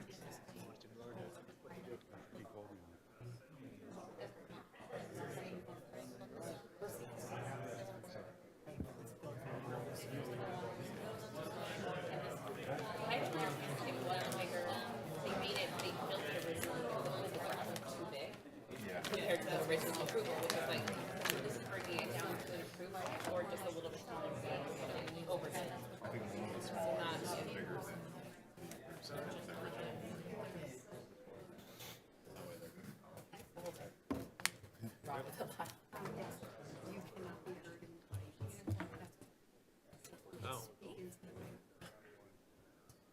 Oh.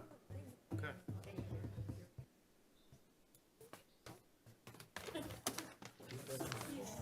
Okay, we will get going in a minute. Call to order.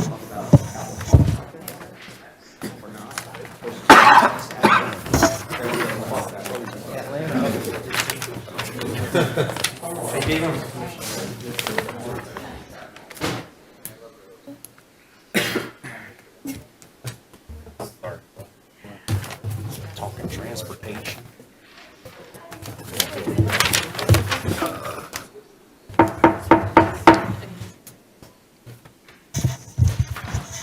Okay, the next applicant has the floor.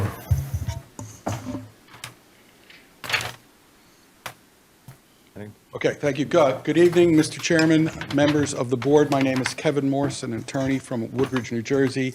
I'm appearing on behalf of the applicant, Fox & Fox Development LLC. The subject property is Block 143, Lot 5.02, commonly known as 114 High Street. The proposal application before the board is for the demolition of the existing single-family residence currently located at the property and the proposed construction of a new single-family residence at the same property. Current residence fronts on High Street, and the new proposed residence would front on Cliffwood Place. Before we proceed, I just wanted to confirm, I had previously submitted our affidavits of publication and mailing to the board secretary via overnight delivery. I wanted to make sure that was all received in order so that the board had jurisdiction to proceed. Okay, thank you so much. All right, so I have two witnesses available, Mr. Chairman. I have, and members, Steve Fox, on behalf of the applicant. He's a principal. He's a builder in town. I think most folks know him. He's certainly well received. He's here. He'll be here for the entire hearing. I don't know that I'm going to call him unless there are specific questions, but he will be available for the entire hearing. I have Matt Wellinger, who will be testifying as our professional planner, and I will call as my first witness if Mr. Wellinger could be sworn, please. So your entire application only has two witnesses proposed? Perhaps only one. Mr. Wellinger should be able to cover the whole thing, but Mr. Fox is here if we need him, so. Okay. Okay, I'm going to swear you in. Do you swear or affirm that the testimony you're about to give will be the truth, the whole truth, and nothing but the truth? I do. Okay, please state your name, spell your last, and then I'm sure the board would like you to be qualified. Matthew Wellinger, Wellinger.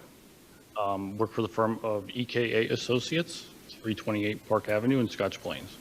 Now, Mr. Wellinger, you have not had the pleasure of testifying before this board in the capacity of a professional planner, is that correct? I have not. All right, so I'm going to go through some of your credentials for the board's consideration, because I'm going to ask them to accept you as an expert in your field. Now, I understand you're a licensed professional planner of the state of New Jersey, and your license is currently in good standing, is that correct? That is correct. You're also a member of the AICP, or the American Institute of Certified Planners, is that correct? Correct. I understand you're educated at Kane University, receiving a degree in 2009 in industrial design. Yes. The firm who prepared the plans before the board, you started working for them in 2003, is that correct? That is correct. And from that time, you were involved in the design, site plans, drawings for residential, commercial developments and projects, is that right? Yes. And then I understand in 2023, a short time ago, you actually acquired complete ownership of the firm, and you're the president of that company. Is that correct? Yes. Again, your company prepared these drawings also, correct? Yes. All right, I would ask the board to accept Mr. Wellinger as our expert with regard to professional planning, now that you've heard his credentials. I'm about to, but my curiosity has me. Your degree's in industrial. How did you get to the point of being a licensed planner? So I've worked for EKA Associates for almost 24 years. That was more my passion, and I was able to get enough time in and pass all the exams and come into planning. Okay. Yeah. Unique pathway. You are accepted as an expert. Thank you. All right, thank you very much. Now, Mr. Wellinger, you again, EKA Associates produced the variance plan that is before the board. Is that right? That is correct. And that plan was generated under your supervision, along with one of the licensed professional engineers that works for EKA. Is that correct? Yes. I'd ask you to first describe for the board the site as it presently exists, very briefly. Sure. I'm going to bring up the existing conditions plan of the township that was submitted to the township already. I'm just going to go down to the survey page. All right, so just so we're clear, the drawing you've just put up on the board, that was included in the submission packet to the board? Yes, sir. Okay, so I don't know that we need to mark that. It's just a larger copy for all to see, unless someone wants to mark it, but it's already a document in the application package. I leave that up to board counsel. Okay, so please continue. So that is a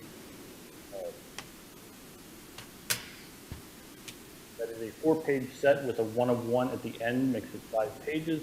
You're going to skip down to the 1 of 1, which is the boundary and topographic survey of the property, which shows it at the corner of Cliffwood Place and High Street, as The attorney has stated it's known as 114 High Street. It currently fronts on High Street itself,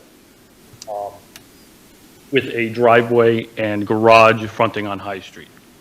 It is a 1.5-story frame dwelling that is single family, and it has since been demolished within the last few days. And what we are proposing to construct at the site. If I can flip to page 2 of the site plan sheet, which is the grading and drainage sheet. I would just go over real quick of what we are proposing. It's a 2.5-story dwelling fronting on Cliffwood Place, which will be known as 0 Cliffwood Place. It has a new driveway and ancillary patio in the rear yard. So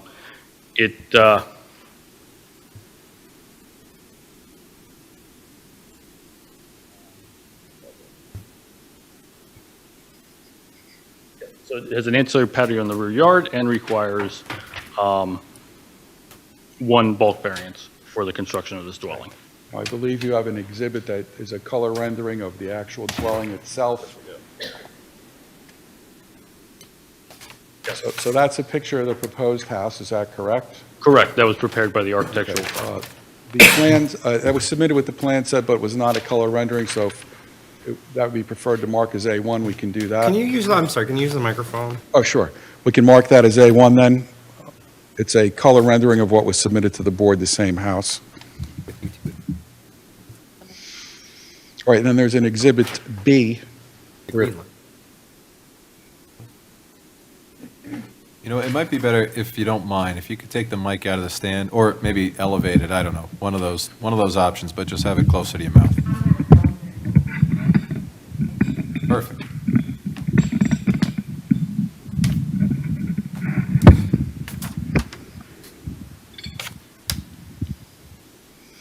Now, the drawing you've just put up, that is also a drawing that was submitted in the packet to the board with the architecturals, is that correct? That is correct, with one modification to it. Okay, and the modification, I believe, is with regard to windows on the one proposed side yard, is that correct? That is correct. On the proposed side yard where the garage is, that is where we're asking for the variance, because that is the technical rear of this lot. We are asking that we are going to remove all the windows on that side of the house, so it does not negatively impact the neighbors.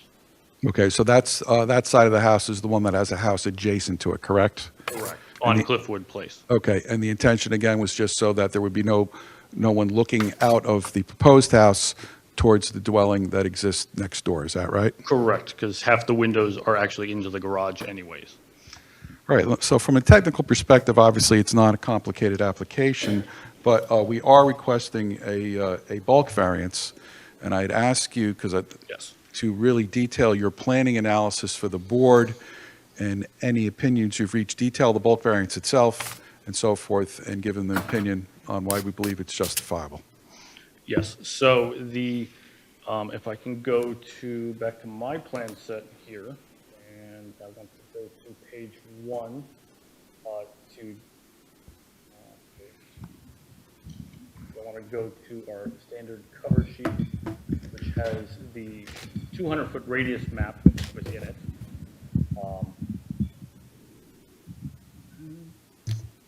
Because it also shows the existing dwellings that are around it.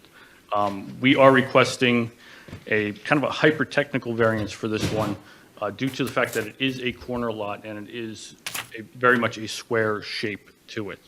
The lot, the way the definition of a corner lot reads is it's the shortest of your front yards is your front yard, and your rear yard is opposite of that. Anything else is considered either a side yard, or anything fronting on another street is a front yard as well. In this particular case, given that it's a square lot, we are looking to twist the house so it fronts on Cliffwood Place. That way, then the technical rear yard may be opposite of Cliffwood and causing a variance for the rear yard along the side of Cliffwood. If I could just pull up another exhibit that we have. I got too much farther.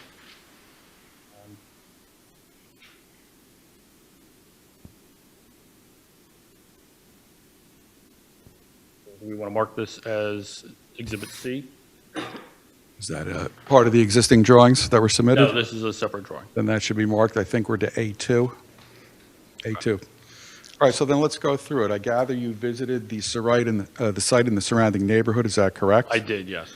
All right, the property is located in the R2A zone, which of course permits single-family residences, correct? That is correct. It is in the R2A zone.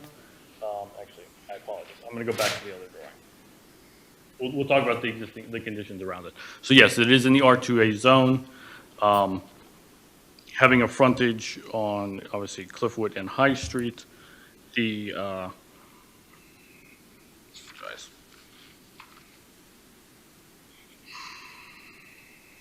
Let's talk about the neighborhood on Yes. some of your notes first. And there's a tax map on the plans that depict not only the site, but the dwellings around the site. Let's talk about that. That is correct. So the lots that are within 200 feet are all typically rectangular. They are not square in nature. However, ours is square in nature. It is one of the outliers to the area.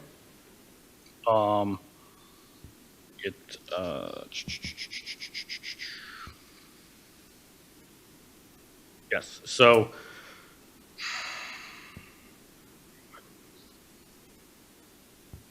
Well, do the lots have various different dimensions and then different locations of dwellings on them around the property? that is correct. Yes. They are varying in size, depth, width. I would say the average around them is about 60 feet, and ours is around 100. So it is quite bigger. So this section of the neighborhood hasn't been developed as what I'll call a cookie cutter subdivision with identical lots and identical house locations. Is that accurate? That is accurate. Okay. So the proposed new dwelling itself. Can you get closer to the? Yeah, the proposed new dwelling itself, that actually conforms with the minimum front yard, rear yard, and side yard distances, which are all depicted on the plan. Is that correct? That is correct. All right, so what's the front yard and the rear yard as proposed? As proposed, they are conforming with the average for the front on Cliffwood and on High Street. Okay, and the two side yards are also conforming in distance, correct? That is correct. So what we run into with the variance is, under this one section of the ordinance, the ordinance calls a rear yard, which is really the actual side yard of the proposed dwelling, correct? That is correct. And as an actual side yard, we conform with the side yard requirements, correct? Correct. But if you call it a rear yard, you're supposed to have 25 feet, correct? That is correct, yes. And so it's really, the house itself, the front yard is in the front of the dwelling, the rear yard's in the rear of the dwelling, and the side yards are on each side. That's typically the way yards are presented for a dwelling. Is that accurate? That is accurate, yes. Okay. So do you have some opinions under the municipal land use law as what would justify the proposed relief that we are seeking before this board? Yes, I do. So it is my opinion that the bulk variance requested in the application is justified under the C1 hardship, undue hardship provision of the New Jersey municipal land use law. Particular exceptional and particular difficulties created exceptional and undue hardship on the applicant. It's a unique property that, while it is oversized at 9,271 square feet, where 7,500 is required in the zone, it is more square in shape, and the neighborhood is obviously more rectangular. The lot dimensions specifically are 115 by 95.44.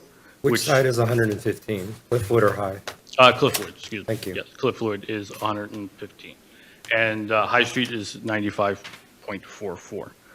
So it's 4.9% away from being a complete square lot. And if in it that were a case. square lot, would we be here for this section 11064? We would variance? not be, because we could then choose, if it were completely square, which one is the front yard, the technical front yard where the door would be, and the rear yard. Okay. Moving on, to number two, that the variance can be granted without substantial detriment to the public good. And I'll cover this more in my C2 arguments next. that the variance will not be substantially impaired the intent or purpose of the township zoning plan or ordinance. I'll also cover that in my C2 arguments next. So I want to move on to the C2. So it's my opinion that the bulk variances requested by the applicant is justified under the C2 flexible C provisions of the New Jersey Municipal Land Use Law as meets the applicable criteria. Relates to a specific piece of property. As I've said, that the property is unique in this zone, in this area. There are various lots of different sizes on this location, and it is a corner lot that is oversized. So it is unique to this area. Next, we have to look at the purposes, the special reasons, which is that the purpose of the municipal land use law would be advanced by the deviation from the zoning ordinance and requirements. So looking at those special reasons, I believe it, A, to encourage the municipal actions to guide the appropriate use or development of land in the state in the manner of which promote the public health, safety, morals, and general welfare. C, to provide adequate light, air, and open space. Provision G, to provide significant space in appropriate locations for a variety of agricultural, residential, recreational, commercial, and industrial uses in the open space, both public and private, according to the respective environmental requirements in order to meet the needs of all Jersey citizens. I also think it promotes I, to promote a desirable visual environment through the creative development and techniques and good civic design and arrangement. So fronting the house, I believe fronting the house on on Cliffwood Place does prevent a better plan to this. It gets the driveway off of busy High Street, which is more of a, I would say, a cut-through street, where Cliffwood Place is not a through street. It goes and tees into another road, and you can't get out to 27 just by going straight down Cliffwood Place. So it is a much quieter road. Furthermore, Cliffwood Place has a stop control. And that has to do with the driveway and ingress on a less busy street, is that what you're saying? Correct. That is what I'm saying, yes. Cliffwood Place has a stop control intersection, so Cliffwood is, you would have to pull up to Cliffwood and stop, where High Street just continues through. So that's why we believe putting the driveway over on Cliffwood Place does provide for a better plan, as well as gets another curb cut off of High Street, where you do have a lot of other curb cuts, and you have a lot of people walking on High Street. You have the YMCA down the street. You have the church down the street. So you have people walking up and down High Street, so it's one less conflict that they could have of someone backing out of their driveway. The other things that would look to for light and open space, the backyard in this situation is wider because it is along the longer frontage, where if it was turned and the back being up against the orientation to Cliffwood Place, which would be over here.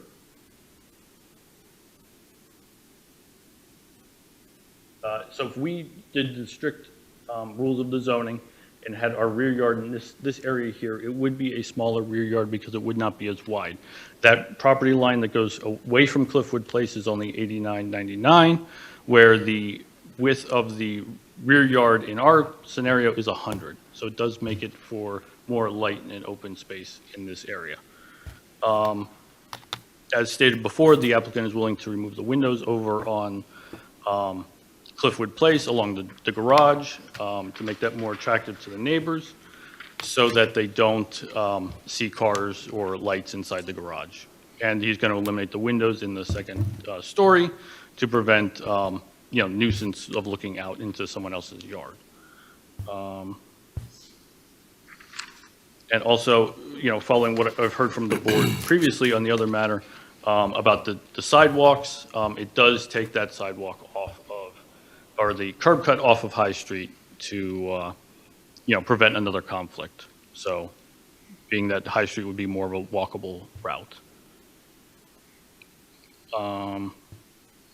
As you can see from the architecturals, the house is quite attractive.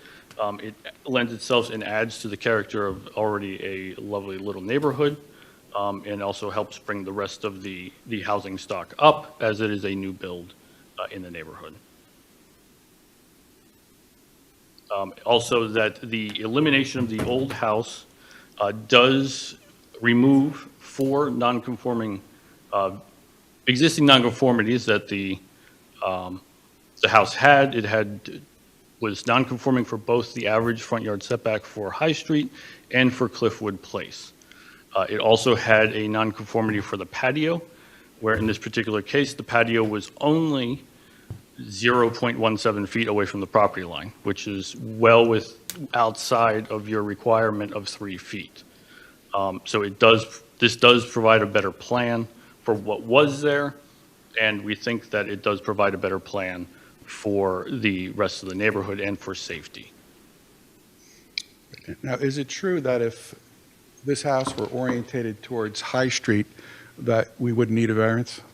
That is true. Okay. We would be But able to do it by right. Is it also true that if we orientate a new house on High Street, the building envelope would permit us to build a much larger house without any variances? Is that also accurate? That is correct. If we look at purely the building envelope size of the two, either the way we are going to do it with having the rear yard against, in this area here to the east of the property and the north to be the side yard, that results in a building envelope size of 2,687 square feet. If we were to do it per the ordinance and have the rear yard at the back opposite of High Street, in the northern portion of the property, and the side yard being on the east, that would result in a building envelope of 2,754 square feet. So quite a bit bigger. Not a huge change, but it is bigger. We are not maxed out with lot coverage or building coverage with our proposal in this case. So we would be able to build that bigger house by right. Okay, and the house proposed on this lot is actually quite modest, given the oversized dimension of the lot, correct? That is correct. It is hampered by having 2 front yards. Can you just clarify? Two technical yards, You had asked him if it faced High Street, you wouldn't need the variances. We would not. So just fill me in on that. So if we were to just face it on High Street and follow the zoning ordinance to the strict letter of the law, we can put our driveway out onto High Street without a problem. We could also, have the front door and front yard, the primary front yard on High Street, and have the rear yard to the north on this plan, and be in compliance with the ordinance 100%. And also be able to live in a bigger house without needing... And they would be able to live in a bigger house, that is correct. Right, so why don't we talk about the negative criteria, if you would, sir? Sure. I guess it's still on a corner. Why does the High Street corner differ from the other corner? Yes, it's on the corner. So we might be conflating a couple things. So Yeah. under section 110, 101, I'm not sure your mic is on, Chris. can you hear me now? A little better. I'm also very soft-spoken. Let's see. Sorry, give me 1 second. All right, section 110, 101 of the Land Development Ordinance regulates corner lots. Subsection B, the first sentence says, for purposes of determining the rear yard on a corner lot, the interior lot line opposite the street line with the shortest frontage shall be considered to be the rear lot line for the purposes of determining which is the side and the rear. Got it. Full stop. Okay. That's just dealing with step backs. Which way the house faces is irrelevant, as long as it does face A Street. That's section 110, 112.7A, orientation. Over the years, we've been discussing about improving that so that we have a condition where on corner lots, which makes it obviously more costly, but it will be the house should face both streets. That's not in the ordinance yet. It's certainly something I've been advocating for, but it's not in ordinance form. But as long as the house faces a street, that's what the requirement is. It happens. And it doesn't matter which way the garage faces either. It happens to be in a neighborhood where there's a bunch of houses that are 45-degree turned, where it does kind of. This neighborhood, Yeah. yes, I believe on the south side of High Street, Yeah. that does have that condition, which also on Norris and Mason has that condition as well, but those are typically square lots. So you're kind of clarifying my understanding that the front door could still face High Street. It could, yeah, it doesn't have to. Okay. Okay, go on. All right, so that if you can continue Yes. on the negative criteria? Yep, so we have to also look at that the variances can be granted without substantial detriment to the public good. For the reasons I've testified, I see no detriment to the public good by turning this house 90 degrees on this lot to front on Cliffwood Place. It does not create any additional variances other than the technical rear yard variance due to the zoning determination for the lot. We have to also look at that the benefits of the deviation would substantially outweigh any detriment. Again, I see no detriment to the zoning ordinance or anybody about turning this house. I only see positives to that. We also have to look at the request for the variance does not substantially impair the intent and purpose of the borough zone plan and zoning ordinance. For the reasons I've already stated, I don't see any detriment to the zoning ordinance or the master plan. Right, now, that concludes your planning analysis? It does, yes. Right now, there's been a memo generated I'd like to touch on dated December 3rd of this year by the staff, a review memo for this project, and I think we got an update today that just clarified a typo in a sentence, but you've covered page 2 with your testimony with regard to the board considerations. Below that, Mr. Cosenza has made some engineering plan comments. There are 6 bullet items there, correct? That is correct. And we've reviewed each and every one of those bullet items with the applicant, and the applicant is prepared to comply with those. Is that correct? That is correct. They are all landscaping in nature, and we have no problem complying with adding more landscaping to this property. Now, moving over to the next page, there are some comments from Mr. Cosenza on the architectural plans. Yes, that is correct. And I know Mr. Cosenza, our applicant, Mr. Fox, builds houses in this town and in others. He's always worked, hand in hand. On this particular one, this house is. I just want to interrupt you for a moment. We're talking about Mrs. Whitehead's report or Mr. Cosenza's report? I only have one report. Oh, I'm sorry. The staff report? Never mind. Okay, you threw me. But on this Gotcha. on this particular one, while we appreciate the comments, we're going to ask for approval for the house as we have presented it. We have a buyer. This house was designed for them. I understand the house itself does meet all of the design standards of the borough. It's conforming. So is that accurate? That is accurate, yes. It does meet all the requirements of the borough's architectural standards. Okay. And we appreciate the comments, but on this one, we'd like to build this house, correct? Yes, they have a buyer. Okay. And then there were some additional comments, other comments. It looks like there was 2 additional pieces which was submitted by way of information that could be placed on an application form. That's no issue. We did certify, send the confirmation signed by the tax collector and that the taxes were paid. And it was probably just missed. The survey was on the last page of the plans. Is that correct? That is correct. Right. Yes. So that, I believe we've covered everything from our perspective on the review memo. Is Yes, that on the right? review member, yes. Right, so if there are questions of the board of our witness with regard to the application, we certainly invite those.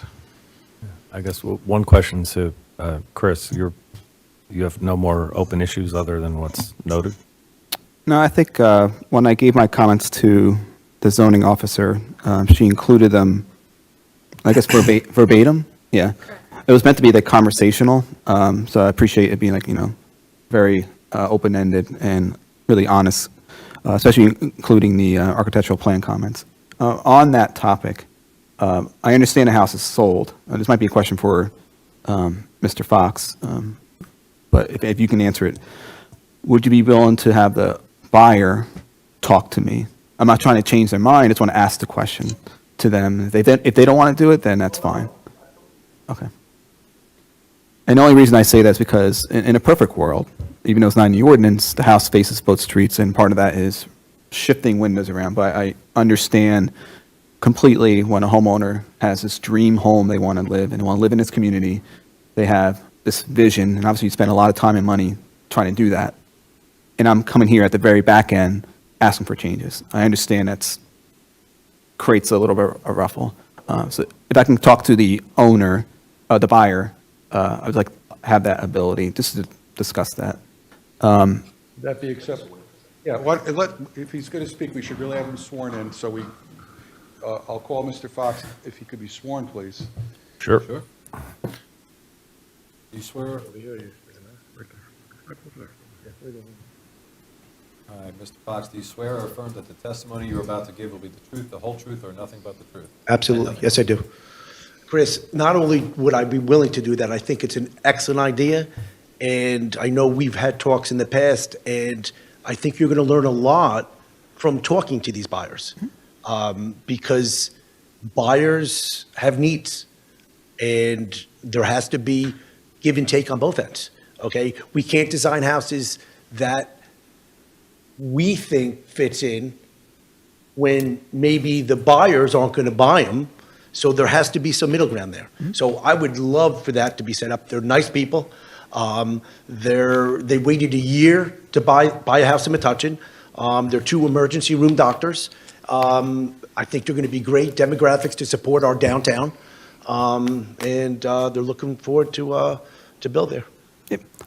And just to clarify, if for some reason some of these standards, if the house design required a variance, I would obviously be in a position to like really push for them and maybe suggest to the board that they be required. But just to be clear for the record, these comments are purely suggestions. They're not meant to eliminate a variance or what have you. They may touch upon the desirable design of the neighborhood, which is one of the criteria in MLUL in Section 2. So if we can't get the windows to line up, or maybe the chimney to kind of center and go through the roof, I may suggest that there be additional landscaping, because in my opinion, the house turns its back on High Street. So I know that's partly on the desire of the buyer. Yeah, additional landscape would be no problem. But again, the fact that it faces one street but not both is not a variance condition at this time.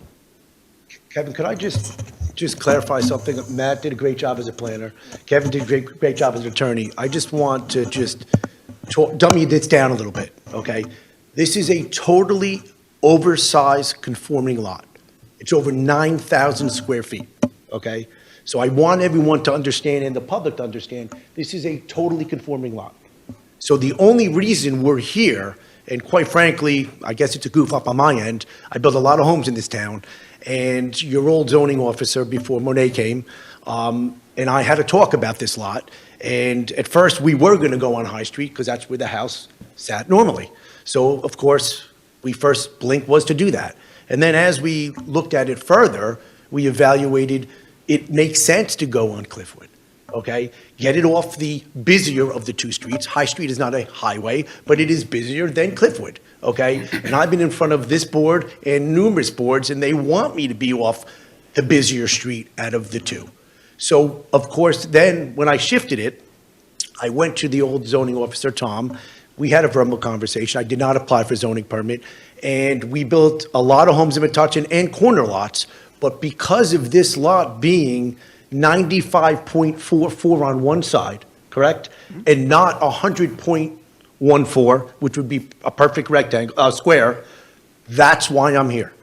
No other reason, okay? So it's the regularity of this particular lot is the reason we're here, okay? And this ordinance, which I think, Chris, this was written before you came in? The first sentence of the Yes. 110, yes, it's Yes. been there for decades. Yeah. Okay, decades, and it's never been revisited, okay? So that is something we, again, will have talks about in the future, okay, whether this makes sense or not. But I just want the board to understand, everything is conforming. I could build a bigger house. We're not going to build a bigger house, okay? Even if I have to turn it on High Street, and I'm not going to build a bigger house. We're not about massing properties here, okay? This is a modest house for a 9,200 square foot lot. So my question, just to make sure I, sort of understand, because a lot was presented. It seems like the idea is that like it would be conforming if the 25-foot setback was, like the rear yard setback was facing the house that's adjacent to it on Cliffwood, and the 8-foot setback was on the side adjacent to High Street. And basically what you're proposing is swapping those two. Right, I'm keeping the same, I'm abiding by your regulations, but I'm trying to be more logical in that the front of the house is on Cliffwood, so the rear of the house should be behind that, and that should be that 25 feet. But your ordinance, which, again, has been there for decades, states differently. It's making us call the actual side yard of the house a rear yard. Correct. But we comply with the actual side yard dimension, but it's called a rear yard, so we need a variance. It's logistics. Right. It's the way the ordinance is written. Sure, yeah. And we've never experienced this in other towns yet, and in Metuchen, because of the fact that it's not a perfect square. So this is the first time I've experienced this. Which I just want to make it a little bit clear, because I know that we're saying like the rear yard's going to be the side yard and the side yard's going to be the rear yard. We're not changing what is the rear yard and what is the side yard. So even if this gets approved tonight and we have the 8-foot adjacent to Cliffwood, that is still technically Correct. your rear yard. Correct. And that side would still be your side yard. Right. So if anything further happens to the property, any additions, things like that, we would still look at that as the rear yard and still Well- decide as the side yard. So I've spoken to this gentleman who is right directly affected. That's why I was willing to remove the windows. But also, I don't think I have a problem. Renee, that's interesting, but now I'm going to get everyone more confused. So technically, if we were granted this variance, the people, Chris too, could expand their side yard, which is really, in layman's terms, the rear yard, to 8 feet, correct? You sure? They can? Yes. Right, and that They was the can. concern of yours, correct? Still is. Okay, so I would not have a problem if we put on the record that they have to maintain that 25-foot. So are you offering that as a deed restriction to not allow Well, I for don't know. additions? Well, I'm talking about, so what I'm trying to do here, and I want the board to understand, this should be the rear yard. I know what it's going to be called for technical purpose because of this ordinance that hasn't been revisited in decades. The front of the house should be the front, and the rear should be the rear. That's what it should be, okay? In this case, it's going to be the side yard, which is your 8 feet, and I'm going to say the rear is 25. So yes, that is going to be a 25 rear yard. If it has to be a deed restriction, I have no problem. Well, probably the better way, I think, would to put some teeth into the ordinance, which I know you'll agree to, that any further additions or Yes. that would have to be maintained. And if the applicant or the property owner sought to do a change, they would be subject to coming back to the board. Right. And I explained to the prospective buyers this, that if this gets approved, that is your per se rear yard of 25 feet that has to be maintained. Well, I would say that every owner has the right to build on their lot, and that if it's conforming with what they want to do, I can't say, no, you have to go to the board. I would have to give an approval if it's permitted. Correct. Unless we put something, can't we put something, if this gets passed in the resolution? Yeah, I think They with the could if deed they want to. restriction- I'm not sure it's a good idea. I think the deed restriction, that's why it makes more sense to do it that way. That's fine. And if you're okay with that, then there we go. Then we can put in That's fine. appropriate language in Yeah. a deed restriction. I'm not looking to go further on the 25 feet, because in my mind, I'm calling that a rear yard. I know, Renee, what you're saying, but in my No, mind. yeah, I think I was more saying on the fact of, we have things in our ordinance that are specifically only allowed in the rear yard and specifically only allowed in the side yard. So accessory structures, just later down the line, if it's only allowed in the rear yard, that side yard that you're saying is your rear yard. So you will have to come back to the board and do things like that. I'm just giving you the knowledge that this is still your rear yard and that is still your side yard. Okay. All right, well, if approved, we have that condition. All right. So I think think we've addressed that. I have a question. In the past, we've had anyone that's looking to do a project such as this demonstrate where the setbacks are on the actual street. Since we're talking about turning this onto a different street, I know the words are, hey, it's about average, it looks about right. Do we have anything to indicate like what that actual front line is? Like anything? Why don't you pull that plan up, Matt? Yep. So we do have, if you look at our cover sheet, Okay. we do have, like the first sheet, two things we can show you. So if we look at the existing High Street, we do show the dwellings along High Street.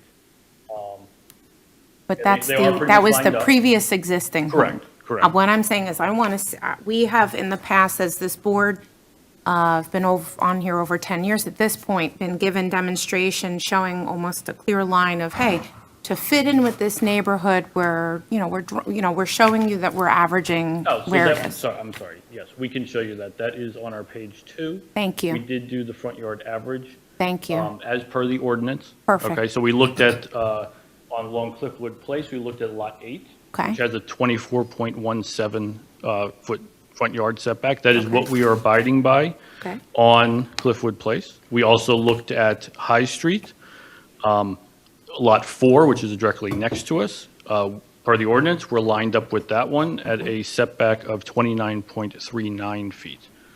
So the house is fitting where it should be in the character of the neighborhood to be lined up. Okay. Thank you.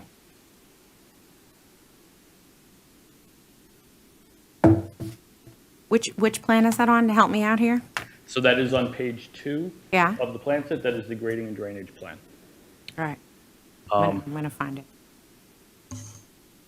If I could just take you back to the cover sheet, and I want to go back to what Chris said before about the other properties, as you can see on the other corners. So if you look across the street at 159 High Street, that is the property that is on a corner and is facing basically the corner of Sylvan and High Street, kind of pointing at it awkwardly. Also, if you look at 130 High Street, that is directly across from us. That is another, it is almost a square lot. It's actually a little bigger than ours. But that property, per what we mapped out, actually doesn't really have a rear yard in that case. That house is massive. I drove past it today. It has a carport in the back that extends, looks like almost to the property line. So they definitely don't even have a defined rear yard where we will, behind our dwelling, to the east.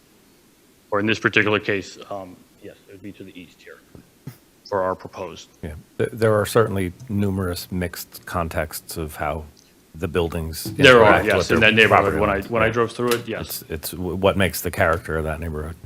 And this only helps to add to that Yeah. character. Yeah, and similarly, I forget which other corner, but as I drove through, I counted, how many corners don't face high.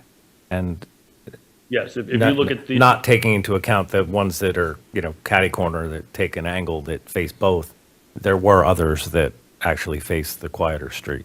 Yes. So I guess. I don't know the address of it, but this house on the corner of Lake and High actually faces Lake. Right. And their driveway comes out on the High, so it's kind of Yeah. a mixed bag there. That's a great example, which is the Lake and High house, going back to, I think, Chris's comments about the architectural nature of what a second front yard would be. When they built houses like Lake and High, they knew they were being on a corner.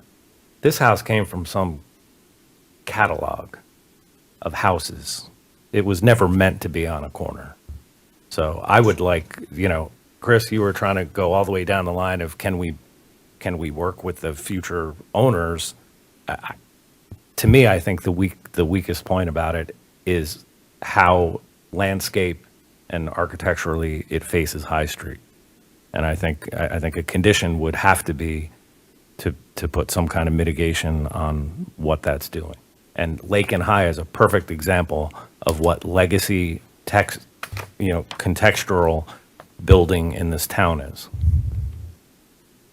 As a follow-up, did you ever consider keeping the house facing high and having the driveway connect on Cliffwood? So you have an ordinance where the driveway has to be at least, I believe it's 50 feet from the intersection. So it kind of places it awkwardly in the middle of the property. No, this was, talk about Lake and High and houses in that context. This would be one of those classic things where you'd almost go back to the detached garage and the wonderful, developed property. Right, and people aren't building those anymore. And the funny thing about you raising about the accessory structures at detached garages,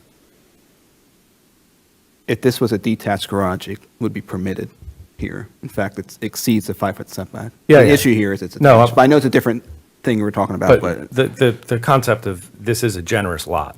right. And when I look at that, living in my own 18th century house, I could see you would naturally address the corner with the architecture, and then you wouldn't let the automobile hold down such a prominent, portion. Yeah.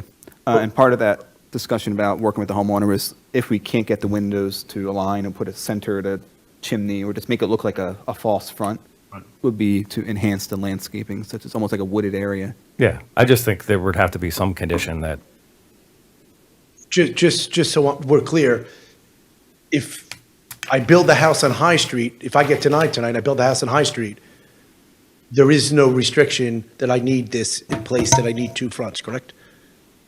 If the board were to deny the application and you have to build a conforming home, the only difference would be the 8-foot setback needs to be 25, but this 25-foot setback can be 8.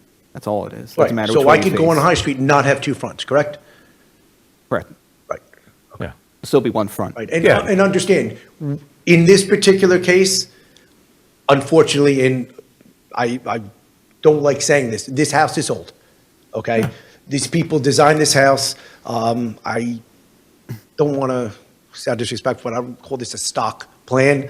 This is a very nice plan, we built it 2 or 3 times in Metuchen, we're getting a substantial. If you've built it 2 or 3 times, then it's a stock plan. 2 or 3 times with different facades Yeah. and different orientations, okay? And it's been very well perceived. These people also want that. So unfortunately, with this particular plan, I can, in the future, I'll be willing to work with the borough. Yeah, you'd have a better solar orientation if you faced High. I'm sorry, say that? You'd have a better solar orientation if you faced High Oh. Street.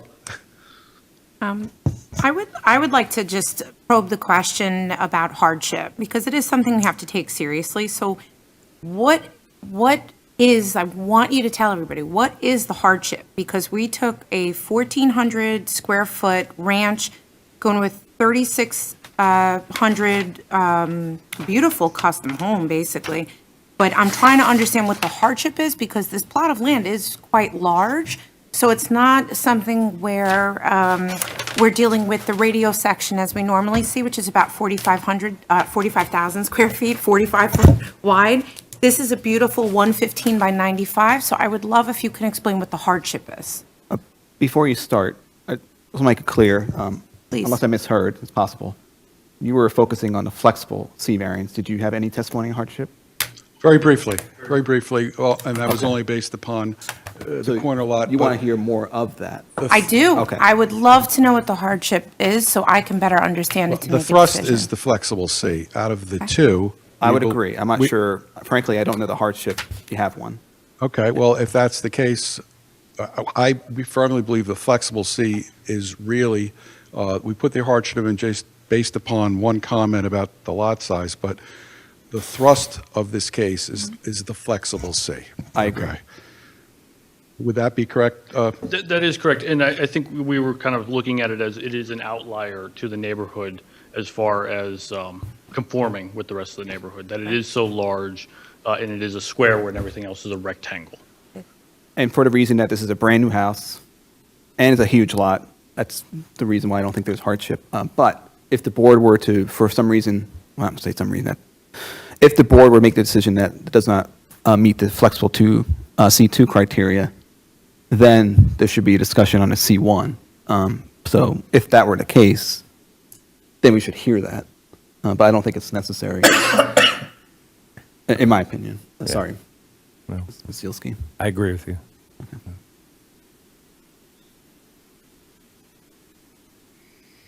So I know when I suggested that there be some kind of inclusion to work with landscape and architectural standards with our planner, the response was, as of right, I can turn the house and build it facing High Street. I just wanted to know if there was willingness to work with the Yeah, planner. landscaping, we said, in fact, there's a bunch of comments in the staff memo that we've all agreed to, and many of that had to do with additional landscaping to the satisfaction of Mr. Cosenza. We don't have a problem with landscaping. Yeah, no, I guess I'm looking at it more holistically, that the side of the house, including the landscape side and the architectural features facing High Street, should be worked through more considerate to make it more integrated with the neighborhood. To be clear, the comments in the staff report is just code compliant. I know. That way, the applicant doesn't need any more variances. They agreed to eliminate variances. What I'm suggesting is that the home buyer, if we can't change the location of windows or whatever design to make it look like a second front in some degree, doesn't have to be a door. This is really about orientation and alignment of windows, in my opinion.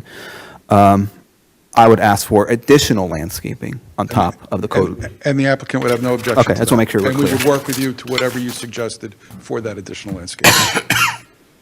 If you'd like, I'm more than willing to take you through the landscape plan and show you the trees and. No, I would just like to make that if it was approved, it would be a condition that And we have no objection to that. anyone from the board have any other questions or comments? Okay, at this time, we will open up to any questions or comments from the public.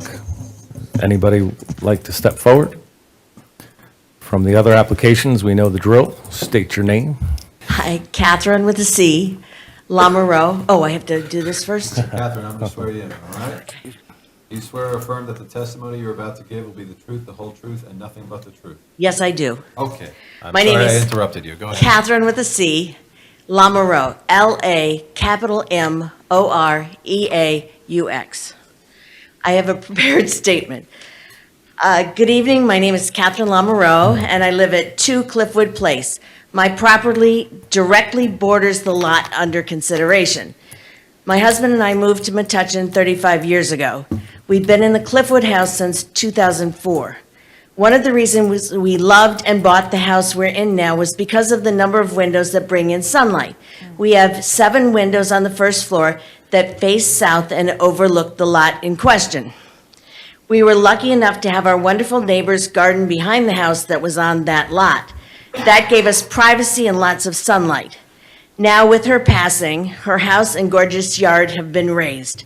The new owner is requesting approval to rotate the house to be built to face Cliffwood Place, putting the side yard next to our house.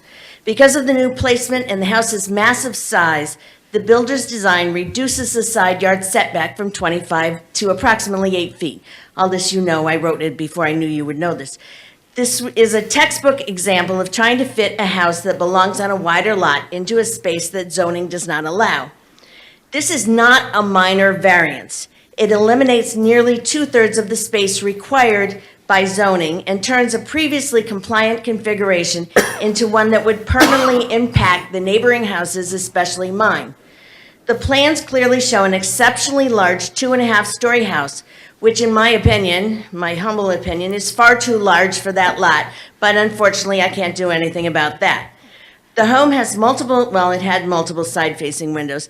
If the variance is allowed, it will be placed extremely close to my property line.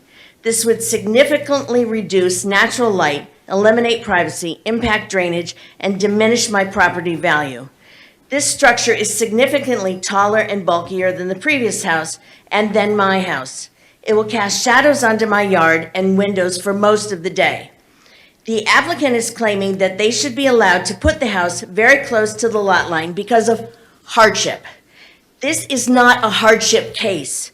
A hardship case, according to zoning code, is for cases of hardship due to exceptional narrowness, shallowness, or shape of the property, or by reason of exceptional topographic conditions or by reason of an extraordinary and exceptional situation uniquely affecting the property. The lot in question has normal physical conditions and a rectangular shape like neighboring lots. In short, it is a lovely lot and no hardship exists.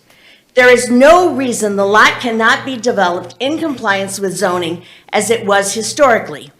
The problem stems from the fact that the applicant has chosen a design that prioritizes house width and garage placement over legal setbacks. This is a self-created hardship, not a zoning failure. Metuchen's land development standards set a 25-foot building setback for residential. The applicant's plan reduces that standard to roughly 8 feet and rotates the house to face Cliffwood Place. Under municipal land use law, in JSA 4055D70, a variance may only be granted where the applicant proves both the statutory special reasons and that there will be no substantial detriment to neighbors. The applicant's proposal increases nonconformity, removes a meaningful buffer, and it will place a 2-story mass only 8 feet from my property. It will reduce both light and privacy and risk drainage issues, which I have heard is a problem next to other Fox and Fox houses. This is substantial detriment, and it is because of developer design choice, not lot hardship. I could quote several legal issues, including Lang versus Zoning Board of Adjustment of Borough of North Caldwell, that said that it explains that undue hardship for a variance must stem from the physical condition of the property, not from the owner's personal needs or design choices. A variance based on a self-created hardship is a poor design, e.g. poor design is invalid. According to Kaufman versus Planning Board for Warren Township, by definition, then no C2 variance should be granted when merely the purposes of the owner will be advanced. The grant of approval must actually benefit the community in that it represents a better zoning alternative for the property. Granting the variance would only advance the purposes of the owner and developer. It would negatively impact my quality of life. It would also set a precedent for the overdevelopment of corner lots throughout Metuchen and undermine established neighborhood character and zoning integrity. The proposed change is a developer design choice, not a lot hardship. I respectfully request, therefore, that the board deny the variance. Thank you very much. Thank you.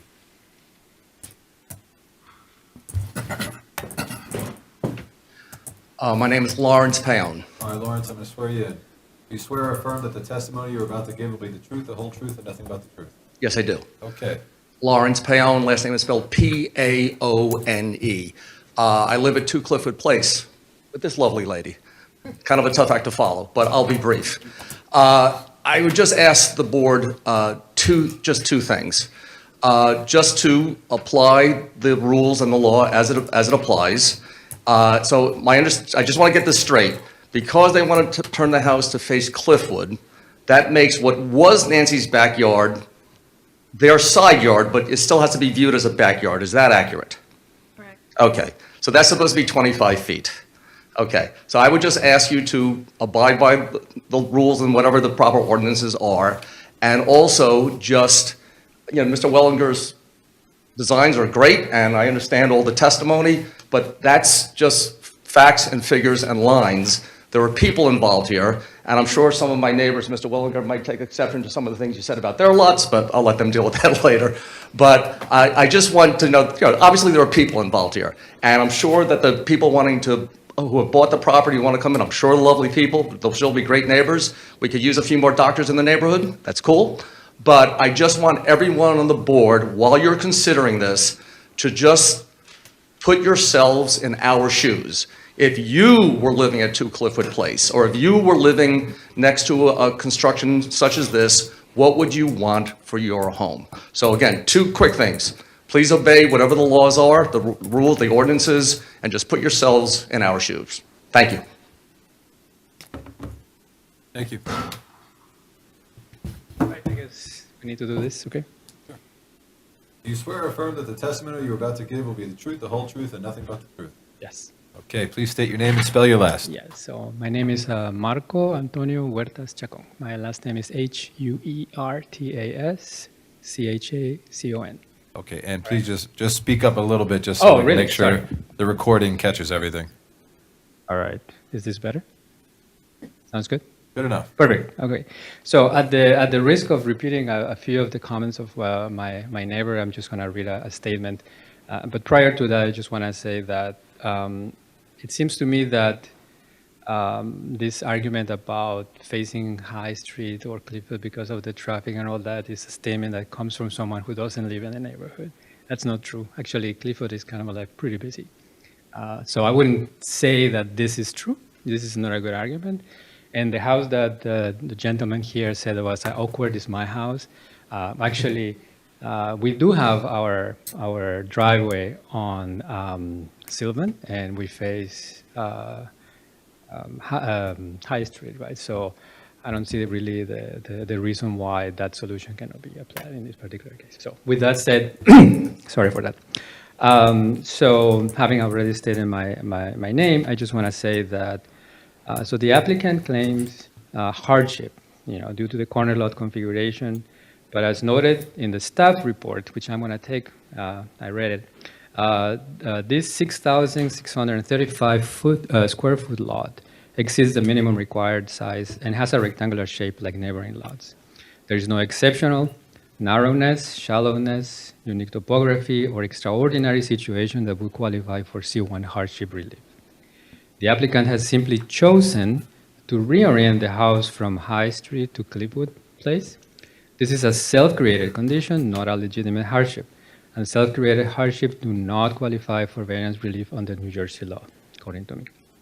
The staff report also asks a very critical question. Could this variance have been avoided? And the answer is clearly yes. An approximately 1,700 square foot home stood on this exact lot for years while fully complying with all setback requirements. Some minor things that I've heard today. The applicant could maintain the orientation or could design a conforming home in the new orientation. Instead, they propose a 3,675 square foot house, more than double the size of what existed, and claim that fitting this oversized structure creates an impracticality. Their words, not mine. This is not hardship, again. This is a choice to maximize square footage at the expense of establishing zoning protections. Regarding the C2 flexible variance criteria, the applicant has not demonstrated how this deviation advances the purposes of the municipal land use law or benefit the community beyond the developer's private financial interest. The application does not show that the benefits of allowing an 8.11-foot setback would substantially outweigh the detriment of establishing a precedent for 68% reductions in required setbacks. Granting this variance would substantially impair the intent and purpose of the zone plan by signaling that developers can circumvent setback requirements through strategic orientation choices, undermining the protections that all residents rely upon. Furthermore, granting this variance creates substantial detriment to the public good.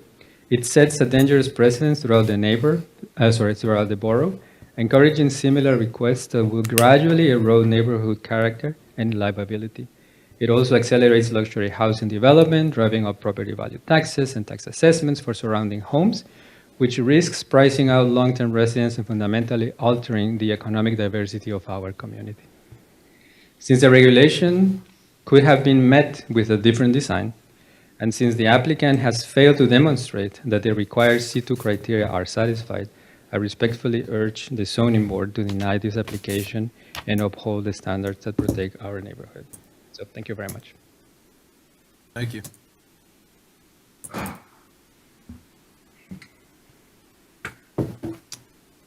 Right. Do you swear or affirm that the testimony you are about to give will be the truth, the whole truth, and nothing but the truth? I do. Okay. Richard Miller, 83 Rose, Metuchen. I feel Catherine is a very hard act to follow because she basically took most of what I was going to say already. But I feel very sorry for my neighbors, the direct neighbors of this property, if this application was allowed to move forward as presented, because it will steal their light and their air, the exact things that zoning ordinances are designed to prevent. Whatever pre-existing non-conforming uses the other house had is irrelevant, it is gone. So we have a clean slate here. The applicant himself has said that they can build a house that conforms. Why are we even here talking about this? If we want to have the driveway on Cliffwood because High Street is busy, have a side entry garage.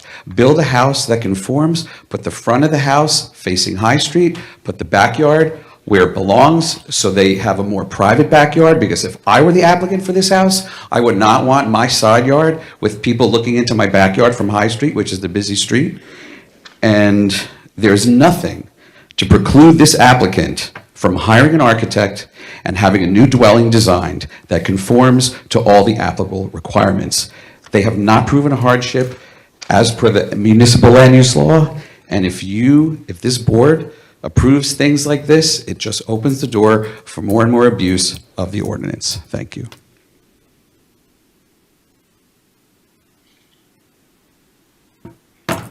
All right.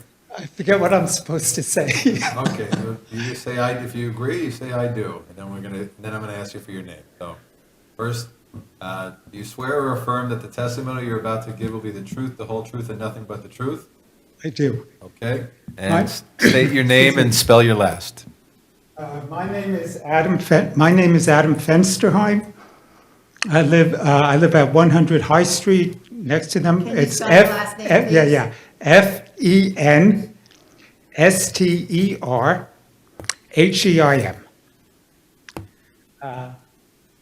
I guess I want to begin by thanking you. You know, I'm a local resident, and it's great to have a say in the future of the neighborhood.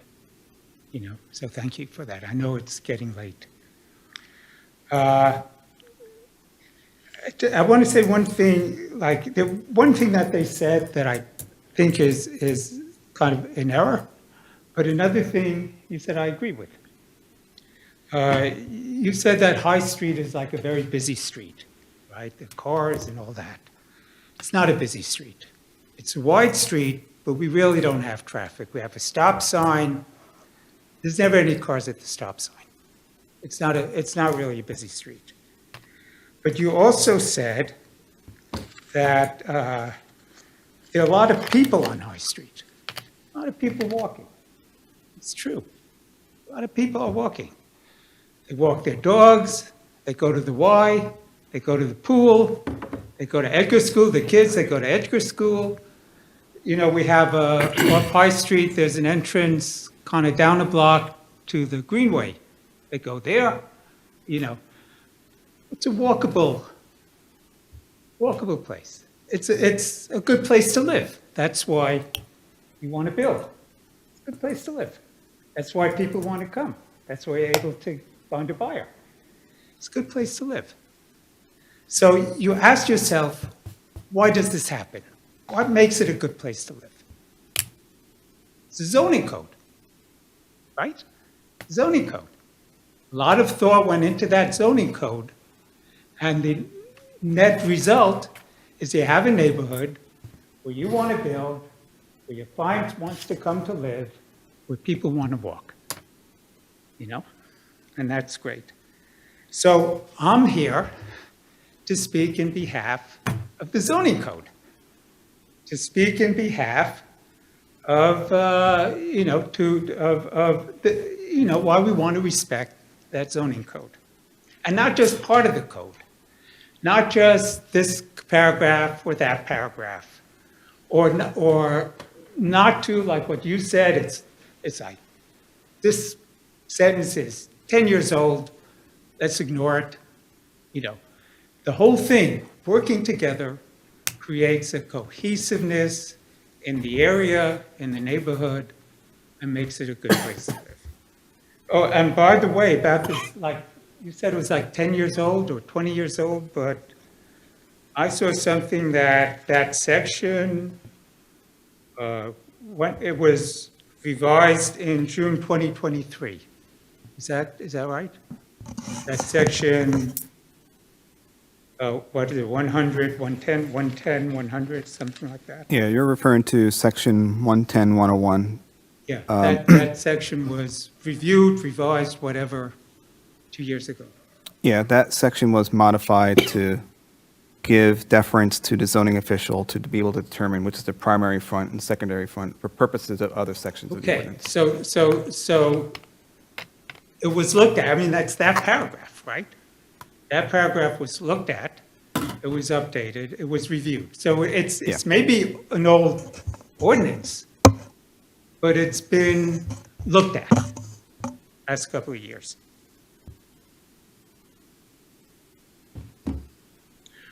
Okay, I hear that, the ordinance is clear, right? The ordinance is clear. It says the backyard has to face the shorter of the two lines of the rectangle. That seems pretty clear. But we're told it's not really a rectangle. It's a square, it's almost a square, there's wiggle room. It's a rectangle, okay? I'm not sure of the dimensions. I thought it was 100 by 93. I hear it's 115 by 95.4, but it's like one side is like 5% shorter than the other, 7% shorter than the other. I'm not sure which its actual dimensions are, but 7% is a big number. Okay, it's a rectangle, and the zoning code says if you have a corner property and it's a rectangle, this is what has to happen. This is where the backyard needs to go. This is where the front yards need to go. This is where the side yards need to go. And, and there's a reason for that. The reason is to have a cohesive look and feel to what gets built. Okay, there's a logic to it. And I know that, they may be arguing that they know better than the zoning code. They know what's better for the neighborhood than the zoning code. I don't know. They'd have to convince me of that. I'm not sure.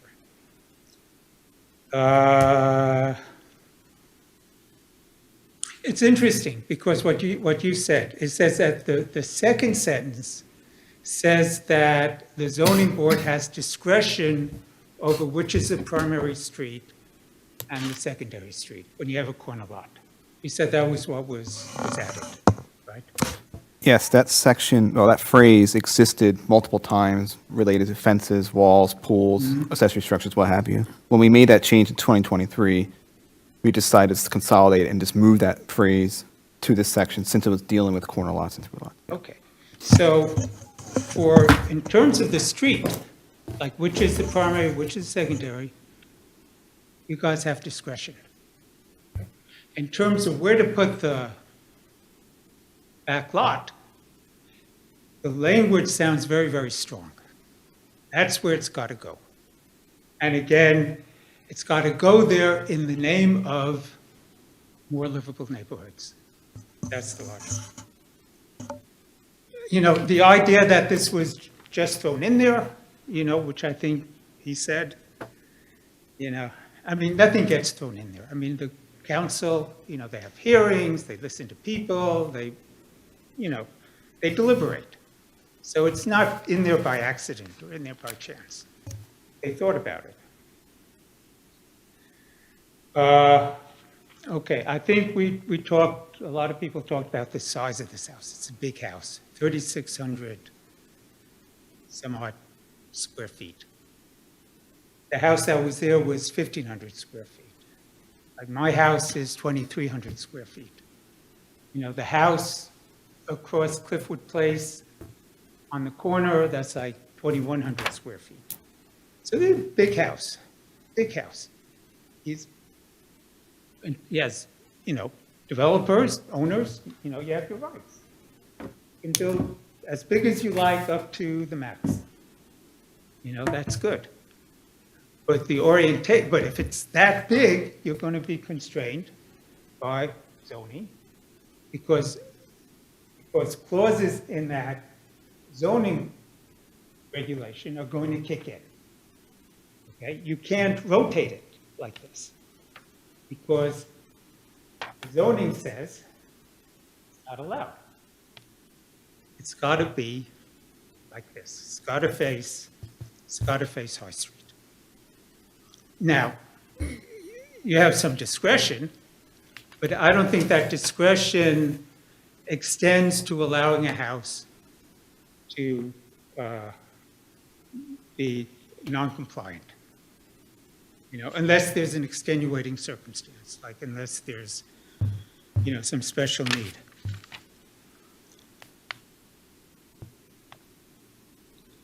Okay, so what happens if you take this house and you turn it to face Cliffwood? What will that mean? That means basically you're reshaping the neighborhood. Okay, you're reshaping the neighborhood. You're making the neighborhood look different. And that reshaping, I think, will be detrimental to this whole idea of a cohesive look and feel to the buildings.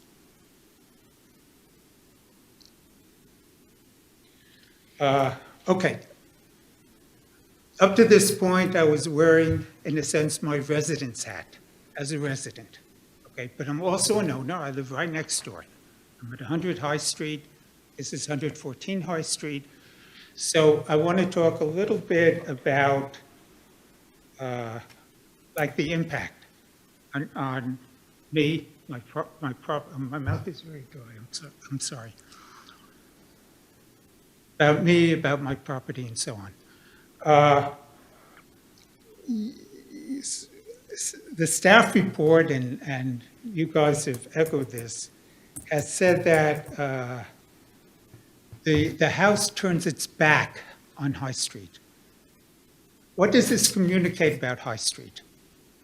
It says High Street is not a good place to have a house. It's kind of a little bit pejorative. It's a pejorative act. You know, it's turning its back. It's saying something about living on High Street. So according to the, the zoning codes, it should be on High Street. It's deliberately turning away from High Street. It's saying something about living on High Street. And what does that do to my property, to my property values? If you're communicating that High Street isn't a good place to live, and it is a good place to live. People walk, you know, it is a good place to live. I mean, I've been living there 30 years. It's a good place, and I back out, and I have no problem backing out of the driveway. I think there's another, this is more intangible a little bit. It's a note. It's the importance of predictability. It's the importance of expectation. You know, if you have a home, you should be able to predict what's going to happen, okay? Next to me is a side yard. You don't want it to be a backyard. You want it to be a side yard. That's predictability, okay? The Payomes, they're facing a backyard. They want it to be a backyard. That's predictability. That's the expectations. Once you say, well, you know, anything can happen, I think you're creating this kind of a stressful situation in the neighborhood. You're creating the incoherence, and you're creating like this kind of stress. You want a side yard to be a side yard, backyard to be a backyard, and not have a backyard function as a side yard and a side yard function as a backyard. That's kind of difficult for us. So I guess I've said my piece. And thank you very much again for listening. Thank you.